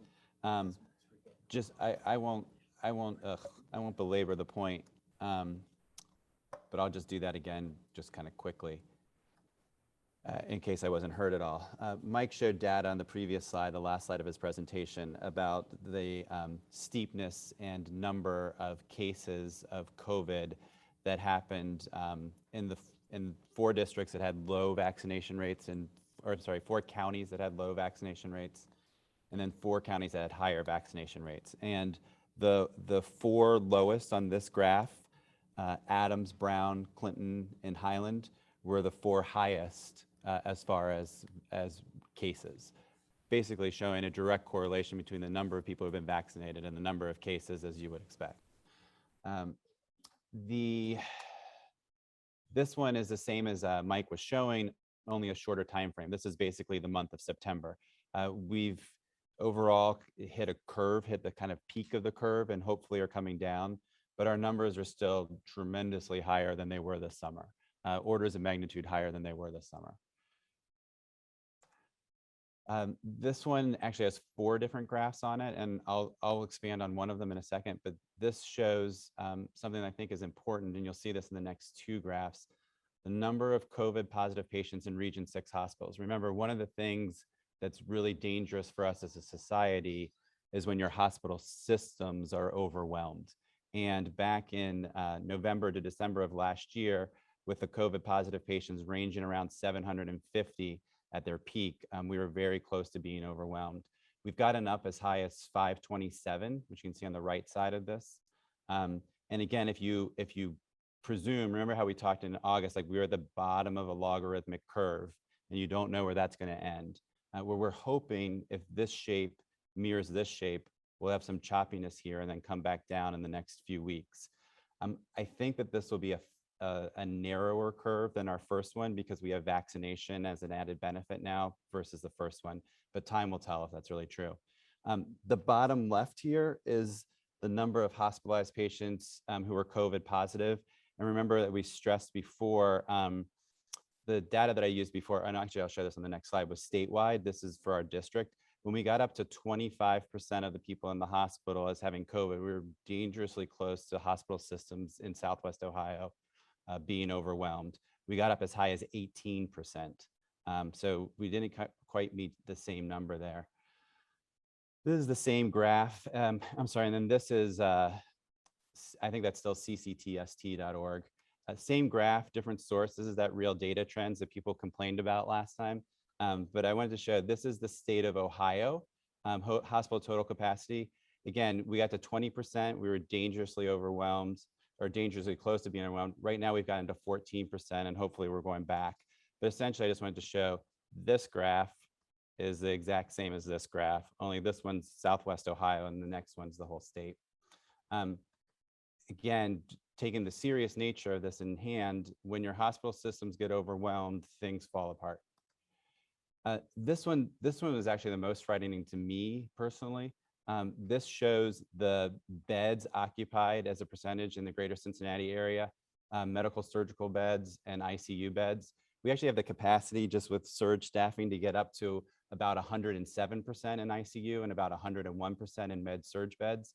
But you can see in the entire month of September, this black represents critical operations. It's all hands on deck. Everybody's working as hard as they can overtime. Nurses are getting burned out in particular, but all hospital employees are getting burned out. But the reason that I said that this one's the more concerning one to me is this fact. We were at a lower number of confirmed cases in the hospital than we were in December, but we were higher in our hospital capacity usage, which doesn't make any sense until you realize that your staffing is decreased. There's been enough burnout amongst nurses and other hospital staff dealing with this for the past year and a half that there's just not as many bodies to throw at the problem. So it's when I had said before, if we get to 25%, we're in trouble. That's actually probably a little less now because our staffing numbers have come down. I had one of my annual doctor appointments come up this week, and they called me and pushed me back to the end of March because of staffing issues, they said. Yeah, I mean, it's definitely a challenge across the board right now. I mean, you can imagine these people have been working pretty much nonstop with short breaks thinking, oh, it's getting better. And then it doesn't. It's tiring. This last one is two pictures from the Ohio hospital admissions data. And we kind of talked about this back in August when they were showing literally like 0 children in the hospital. In the month of September, that's gone up significantly. So you see this curve. You see how the trend in the beginning of the year all throughout was very low.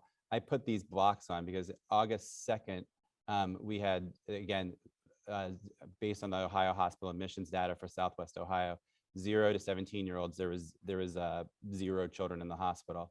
But September 27th, and you can't see the graph as much because the box is there, but there's now 24. So, obviously a huge increase over where we were, 2 months ago.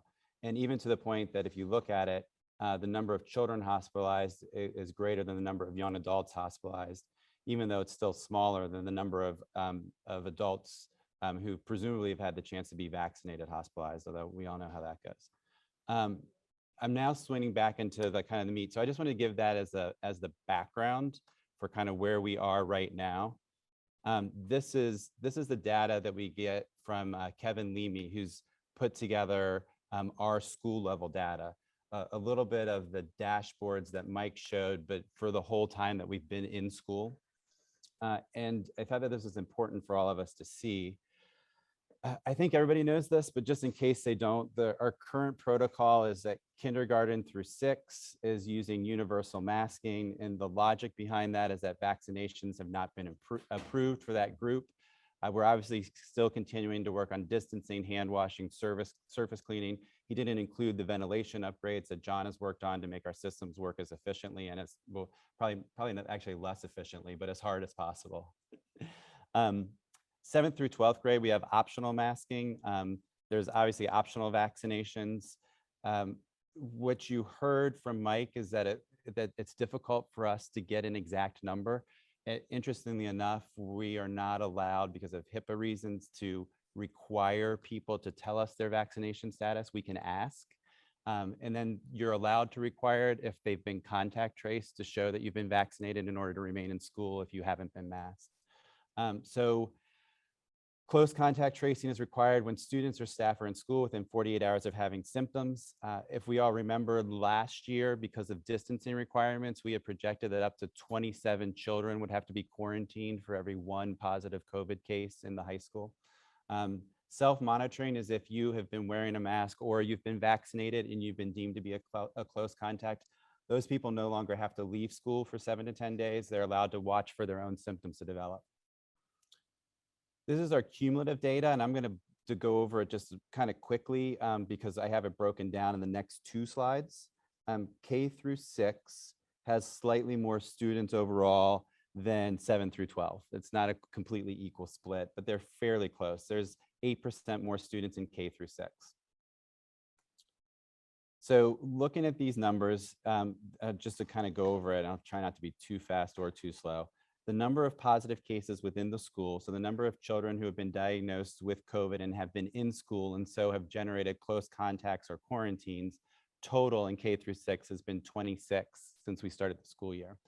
The number of quarantines that those people then caused to occur was 23. And as Mike had said, the other school districts, we were seeing a rate of 2x. In this case, in the younger grades, we're seeing a rate of roughly 1x. The number of student positive cases is roughly mirroring the number of students who have to be quarantined. And the obvious reason for that is that the mask policy that we have in the K through 6 age group allows for self-monitoring.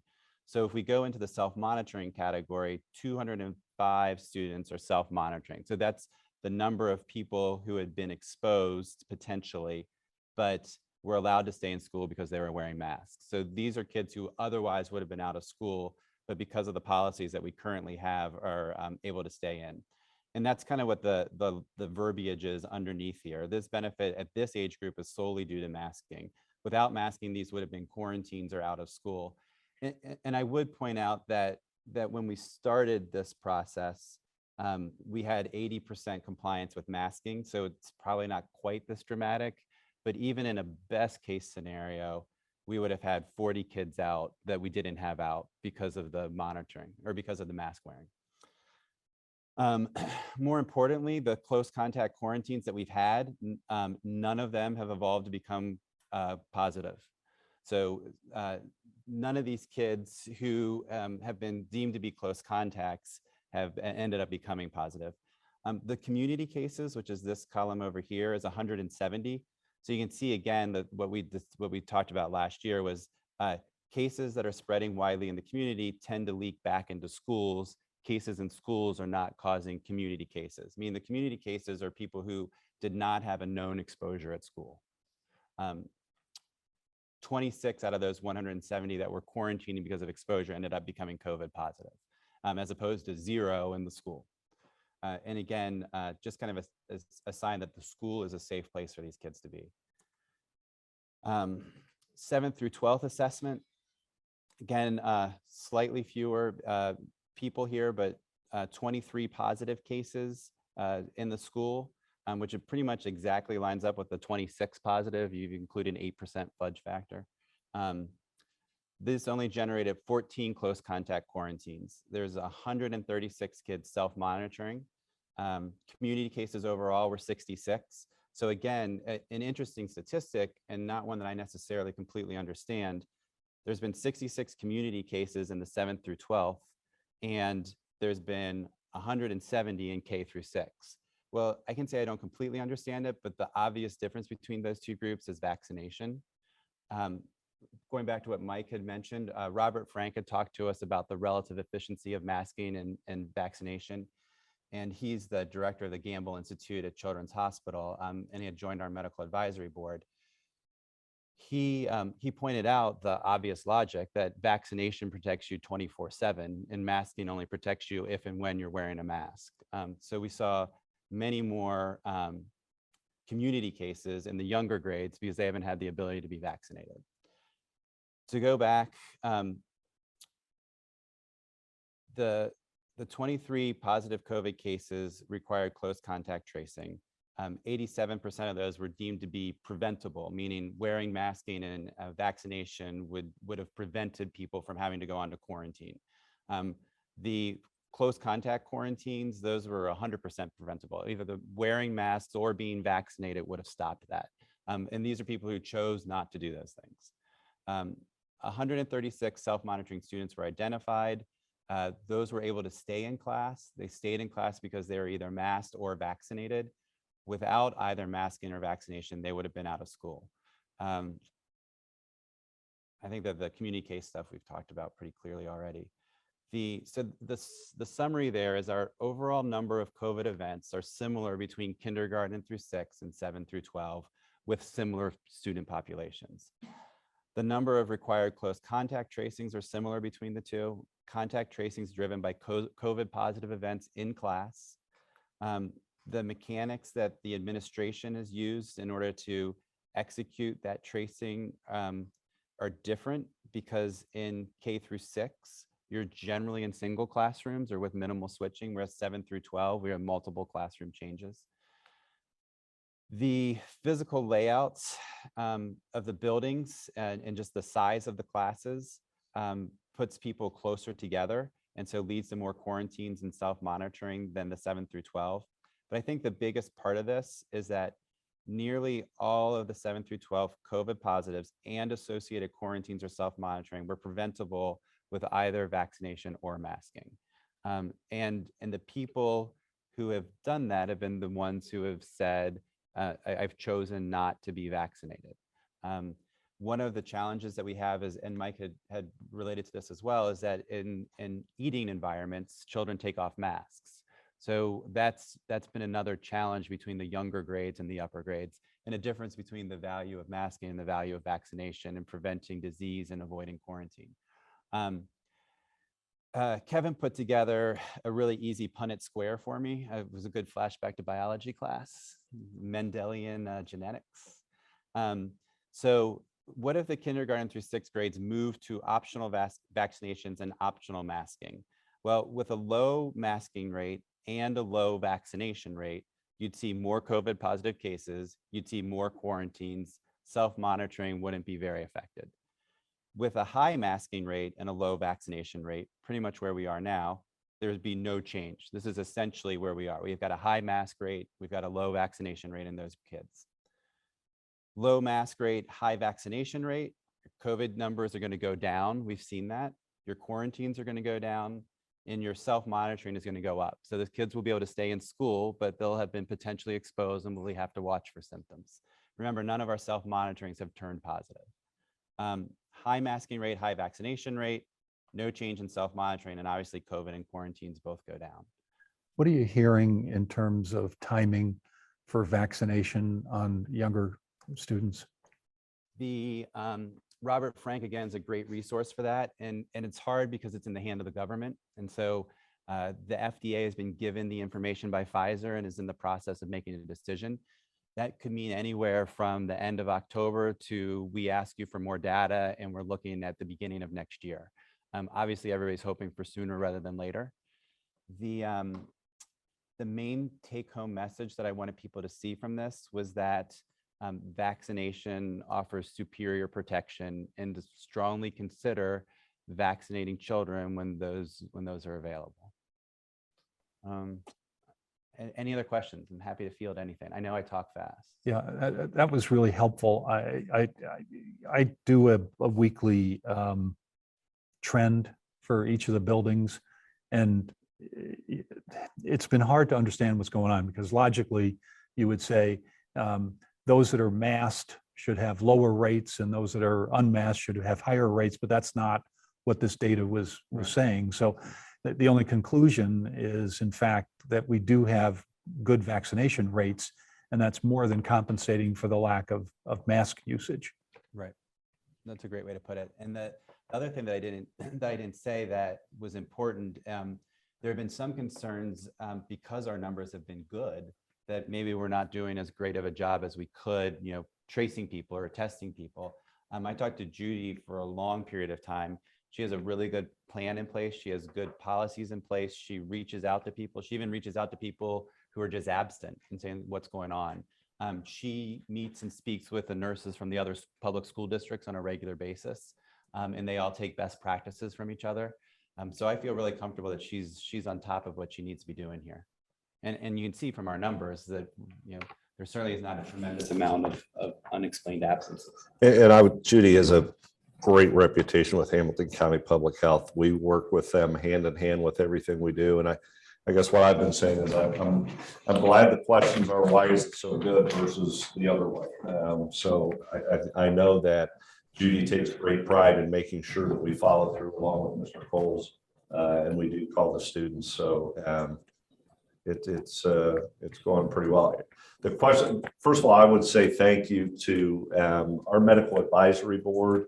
We have physicians from the best children's hospital around, obviously, in Cincinnati Children's. And we have Dr. Utz, we have Dr. Weber, clinical psychologist, Dr. Spearman, Dr. Frank. They all bring a different viewpoint, and Dr. Grawway, who is works with our athletics, and Dr. Swetchenow, and so they're very good conversations. Sometimes it's difficult for physicians simply because we may or may not be following exactly what they say. We're trying to make it local and do what we feel works for Loveland, but everybody has been phenomenal, and I just want to put a big thank you out there to all of the physicians that are helping us. The question I would have for Dr. Swetchenow is the vaccine for the younger kids.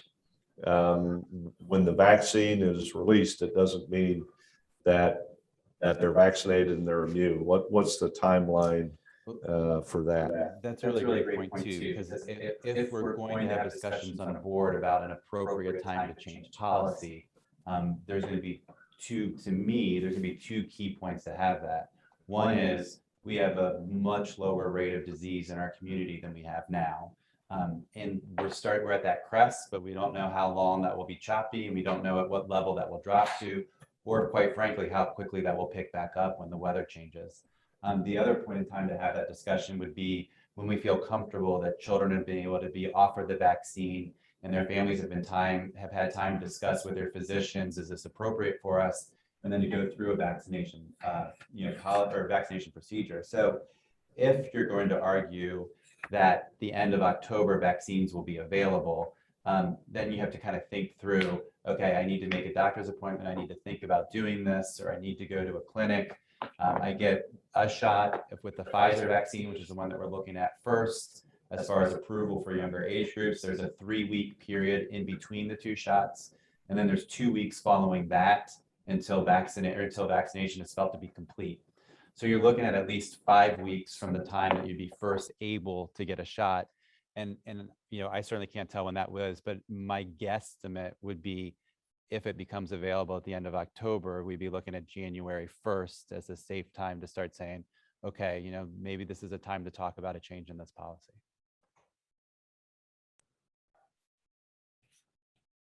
Just one other very quick point. I'd been asking you about enrollment numbers, and I realized you've actually been publishing them as part of the absentee chart. So they're out there, and I thank you for pointing that out to me. I'm glad you mentioned that, though. I think there was a very complete report on COVID. The proofreader in me, I did notice a difference in numbers between your chart, Mr. Broadwater, and Mr. Leamy's numbers, the way they added up. Now, I suspect that can be because of Great Oaks numbers. There can be a variety of reasons why those numbers might be slightly different. So I was simply going to ask that I believe in October, we begin to get some state data on things, and wondered if we'd be getting reports on things like the state report card that isn't really going to be the state report card, whatever it's going to be, and numbers, if we would expect those as early as October 20th, or if we would be looking in November for those numbers. And then we could begin to kind of get a little more precise on total number of students and some of the other data that comes from the state for us. Yeah, they no longer do the ADM and the old way they do it. I've been working on this, so let me see if I can. I just added, the report that Eric was using had a set of two numbers, one K through 6 and the other 7 through 12, I think. And there was just a slight difference if you added those two than the number that was on your chart, unless I read the numbers wrong somewhere. So what I used was the update.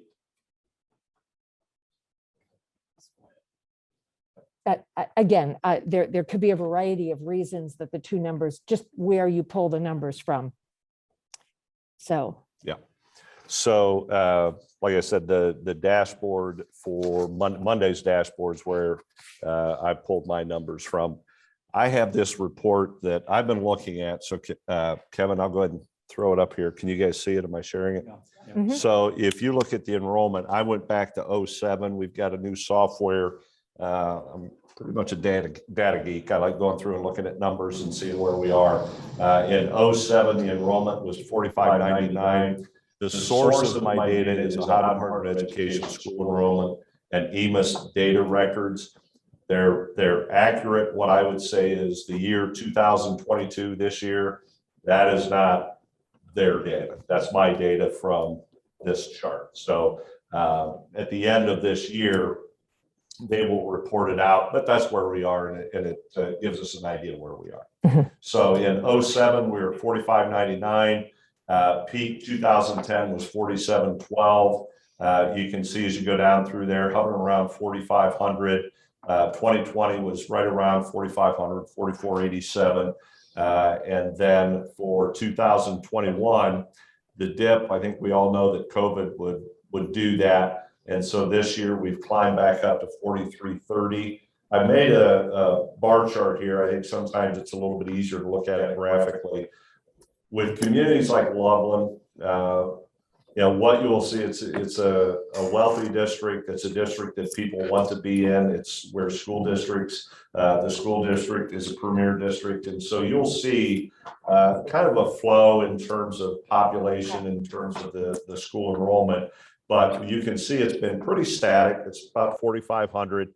Last year, when you're talking about COVID, it bounced down a little bit. And I think we all knew that was going to happen. You had more homeschooling and different things like that. This year, it bounced back up to 4,330. By the end of this year, if we have 70 additional students, we're at 4,400.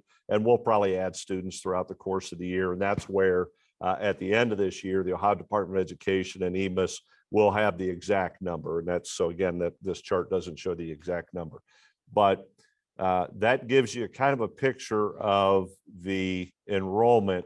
What I did, just because I like looking at this, the staffing ratios, which FTEs, full-time equivalents, I'm looking at teachers, and just so our community knows, what's it mean when enrollment goes down? If enrollment goes down, what are we doing with staffing? And so with teachers, the measure I have on the blue line there is enrollment of student per staff.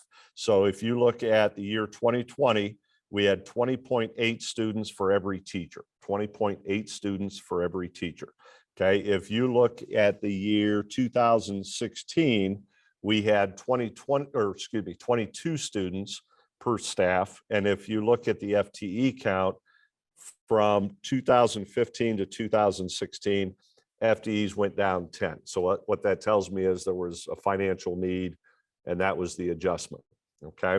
So with that, the 20.8, you might say, well, is that good? Is that bad? What is that? So I grabbed the Ohio Department of Education has 10 similar districts in the state of Ohio. So I grabbed these similar districts. Aurora is up by Cleveland. It's a wealthy suburb. Avon Lake on the west side of Cleveland. Wealthy Beaver by their Creek. definition. I'm sorry. Wealthy by the state definition. Correct. Yeah, thank you. Correct. So these are all done by state metrics. That's a very good point. And so as you go through there, you can see our 20.8 ratio of students per teacher is the highest next to Avon Local, which is at 22.3. So districts that we know, Kings Local's 20.6, pretty close, but a little less class size. You have Forest Hills at 18.7, Beaver Creek 20.6, which is pretty close. But the point being is when you look at enrollment, it also should go hand in hand with staff. When you're looking at how are we financially responsible to our community, if the enrollment goes down, then obviously we need to make sure our staffing is adjusted. The other thing I will say is this only goes to 2020, if you notice. So 2021's data is not in there yet. In my estimation and talking to the individuals that were here, we're probably going to have even a higher ratio because some FTEs were eliminated. And therefore, you may see the ratio go even higher, but it is based on enrollment. So it's going to depend on the enrollment ratio. But the point being, if you look at this, the board that is sitting in front of me has done a pretty good job of making sure we're maintaining what needs to be done for our kids as far as full-time equivalents, but also making sure it's adjusted to the enrollment. And so I know that's more than you asked for. I like digging into that to see where we are. I love looking at comparisons. I think it really lets our community know where we stand. And I know our community wants excellence in our schools and they want fiscal responsibility. And so I think that shows a pretty good picture. Mike, for the benefit of the other board members, I was with Mike the other day and he was showing me a piece of analytical software that he has access to that is able to generate data like this, plus other pieces of data comparative across the state in reality. Really interesting information. And I think you have a plan to continue to share more slices of that with all of us going forward. So my goal would be the next business meeting this month, we have our principals reporting out on all the great stuff we're doing in classrooms academically. I want to be able to tie that in financially, our performance versus what are we spending per pupil, and just kind of show the community in comparison.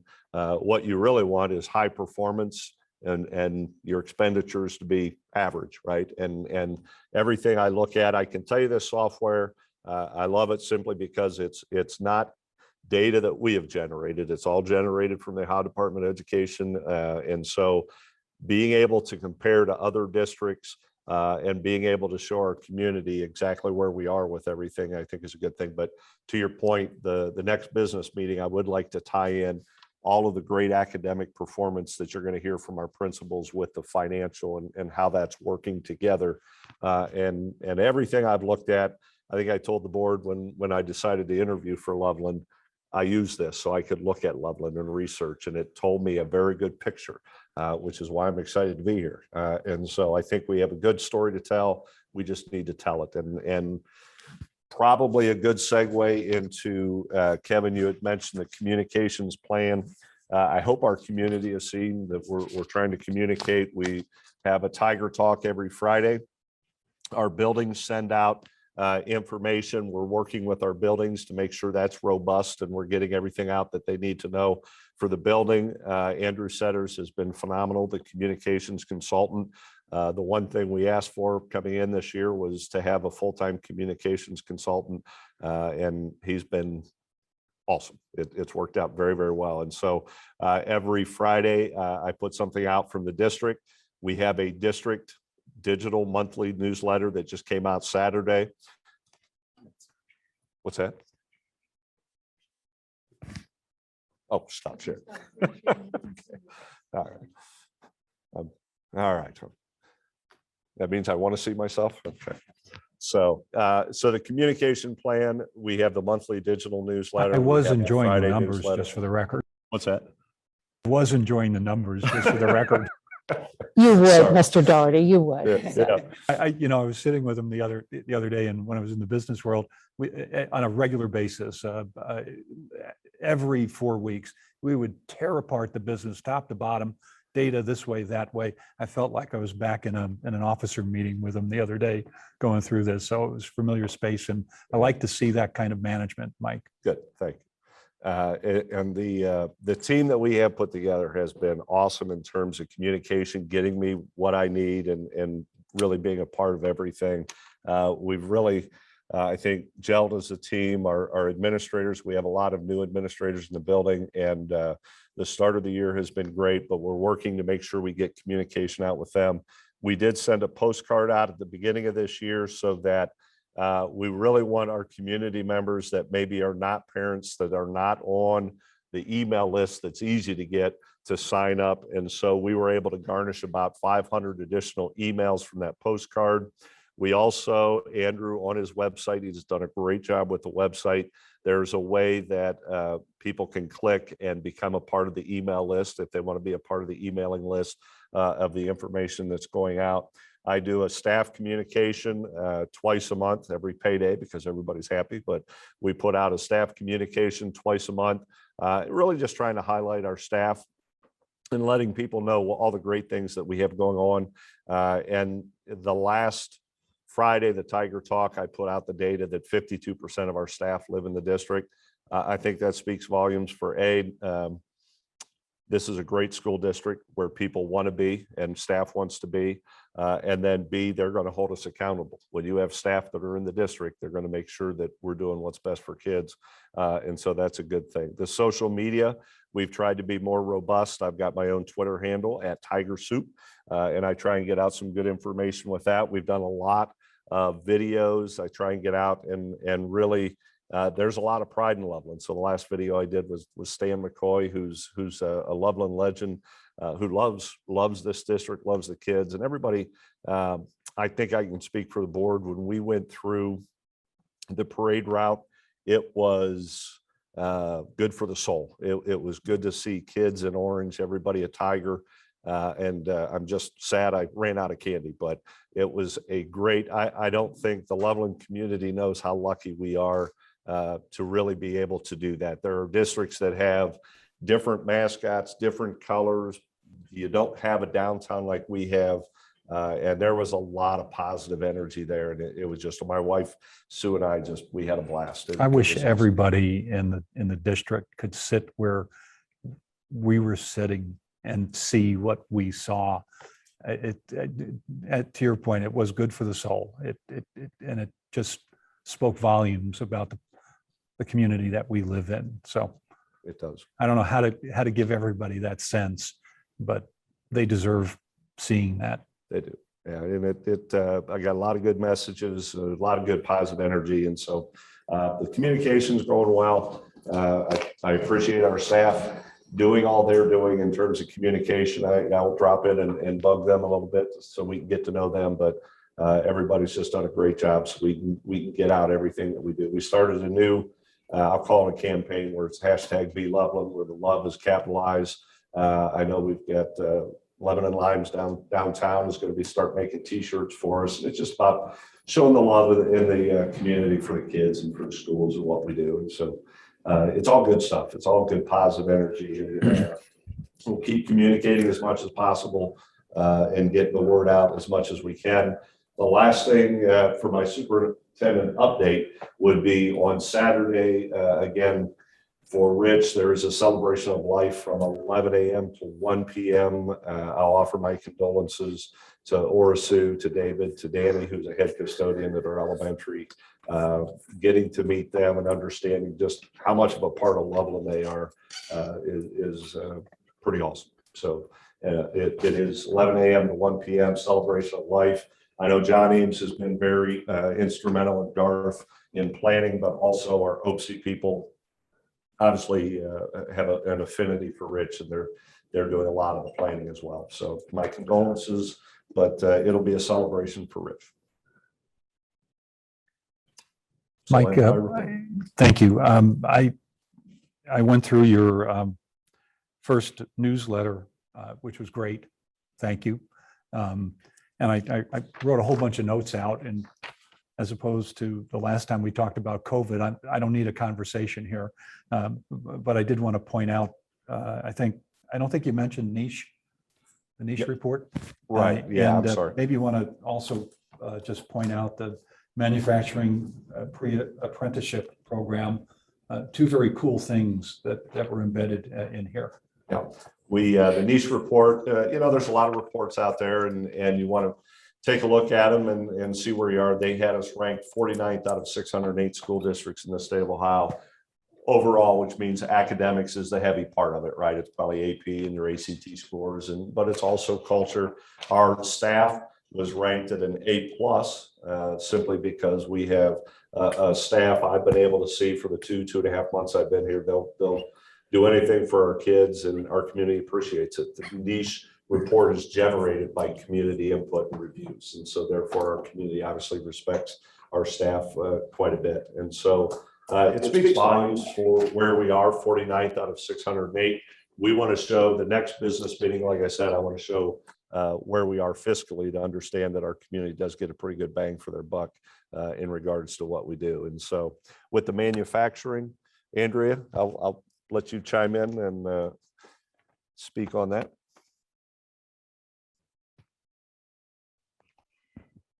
So as part of the it started with part of the graduation requirement for our kids who are currently juniors. So the class of 2023, there will be multiple pathways for those students to earn their high school diploma. So the work started with looking for ways to be kind of innovative and creative to make certain that once those students are seniors next year, that we can start looking at making sure options are available for them. Well, we came across a lot of work and partnerships with Festo Manufacturing that it's pretty cool. So we've been doing some work kind of pre-COVID with Festo.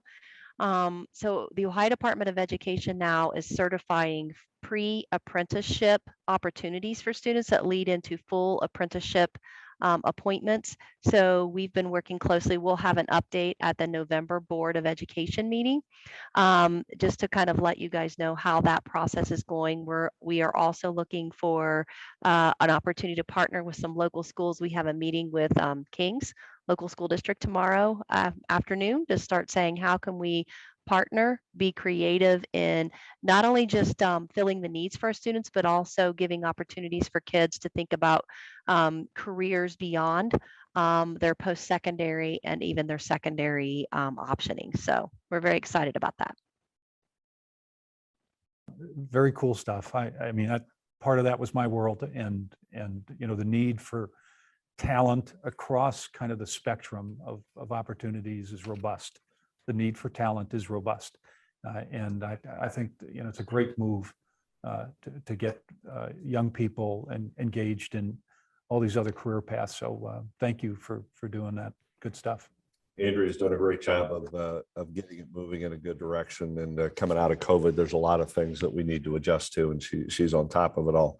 The one thing that I don't want to forget is we did put the policies on there for a second reading. I sat with Neola Rep Tom Durbin for about 5 hours one morning. We went through, made sure that it all matches up on the policies that we have. So any questions that the board would have or any input, and then we will bring these policies to the board at the next business meeting. I have about, I don't know, 30 or 35 comments here. I'm joking. Still working on I it. stopped Kevin earlier today. He called me and he said, I don't know if I'm going to be able to get through all those policies before tonight. And I said, stop. That's not what Mr. Broadwater's report said. It said we're going to bring them back at the business meeting. And it's partially just to let the board members know how this happened. We did see all of those policies as a first reading, and you'll recall that there was a glitch. We did not have those policies in the Loveland format. We had some Neola templates. And so they were very difficult for us to review after that first reading. And what I suggested at that meeting when we had them for a first reading was that those policies be tabled and be included in the policy audit that was going to be brought forward.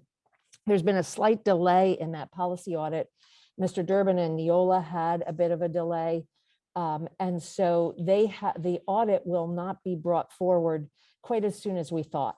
So there are some of these policies that need to be adopted. Most of the things that you're going to see in those policies are legal, legislative updates. They are simple necessity of word change, but you should review them.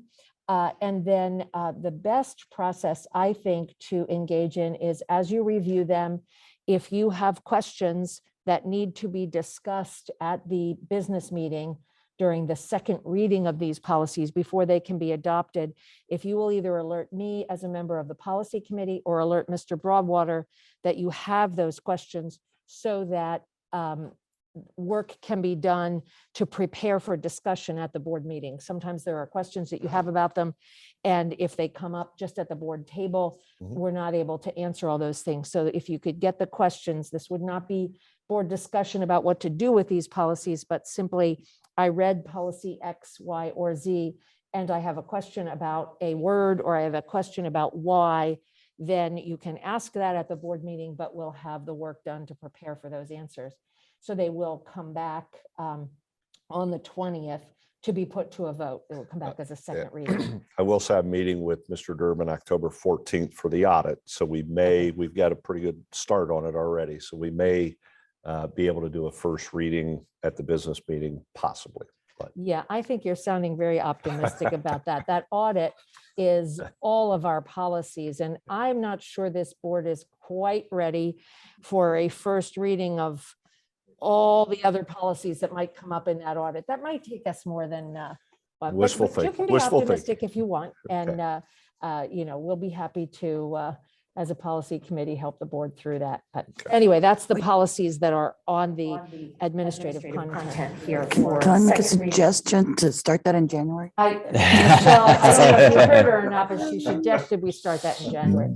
I think we'll start before then, Michelle. I'm just not sure we'll be ready for all of it in November. It's good reading. Yeah, it's good reading. Kathy, just I just, one sorry, other- pardon. I just had a quick question. Like I actually did get through, I would say, almost all of them. Mhm. And they look like boilerplate Neola suggested changes. There's nothing on here that came from our administration specifically or our policy subcommittee of the board specifically. Very little. Most of it is boilerplate legislative language that requires changes in them. The one exception is the one filling a board vacancy. And that's a very simple one that the board can discuss for a second reading and make a decision on. Right. The others are pretty much boilerplate. And you'll notice that some of them, I believe, are, I don't have the full list here. Yes, I do. Some of them are duplicates. In other words, some of them are certified staff, students, administration. So some of Right. them are absolute duplicates. Right. A lot of, I won't say a lot, but some of what we had to do was the policy, whatever it stated, we had to make sure it matched with the current policy is kind of what we were looking at to make sure, to make sure whatever we're saying in a new policy is matching the old policy. And so we had to go through and compare. Just one other thing, Mr. Broadwater, could you put in the could you put into the agenda under your superintendent updates, it simply says superintendent updates. Could you add into the agenda so that people know that we referenced it here, that you had presentation on COVID protocols, presentation on attendance or ADM numbers, and presentation on communications plan, so that people can find an easy Sure. reference of what was discussed to know about listening to the video for that. Sure. Thank you. Thank you. I have a whole list of things. A whole list of things for policies? Comments? No, before the superintendent reports, before we move on. They're Okay, quick and they're positive. okay. I just didn't want to interrupt. So just in regards to COVID and, all of that fun stuff, I wanted to give a shout out to Judy Leamy and the entire team. Eric was talking about just the hospital staff and the nurses and doctors and how overworked they are. And I know where I am, I have to go down often and help my students to communicate with the nurse, and they are all just, they're doing this on top of all of their regular duties. So I just want to make sure that they know how much they are appreciated by us and everybody in the district. And then homecoming was this past weekend, and I've heard nothing but positive things. So thanks to the junior class and the junior class advisor, and all of the hard work from the students. And I'm glad that they all had a fun time. And I think you mentioned the video, right? So I love the video series that you're doing, and I just love all the positivity that's being put out there. We need more of that in the world right now. So it's great to see and hear. Thank you. And I'll attribute you, Ms. Washburn, for having good ideas about how to do that and getting that out. And it's pretty easy to find good stories. It's the hard part's figuring out which one to pick. So, but I appreciate that.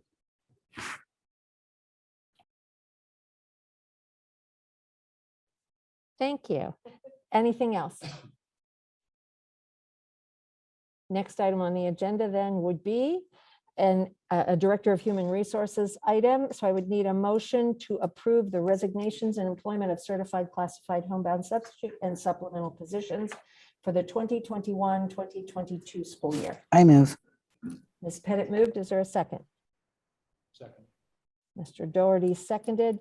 I believe there is just one item under that report. Mr. Collier? Yes, that's correct. Good evening, everybody. We try to limit the number of pieces that need to happen from the HR section for this meeting, the work session. But Mr. Knatzer and the high school team is eager to have our new varsity baseball coach get rolling with our student athletes.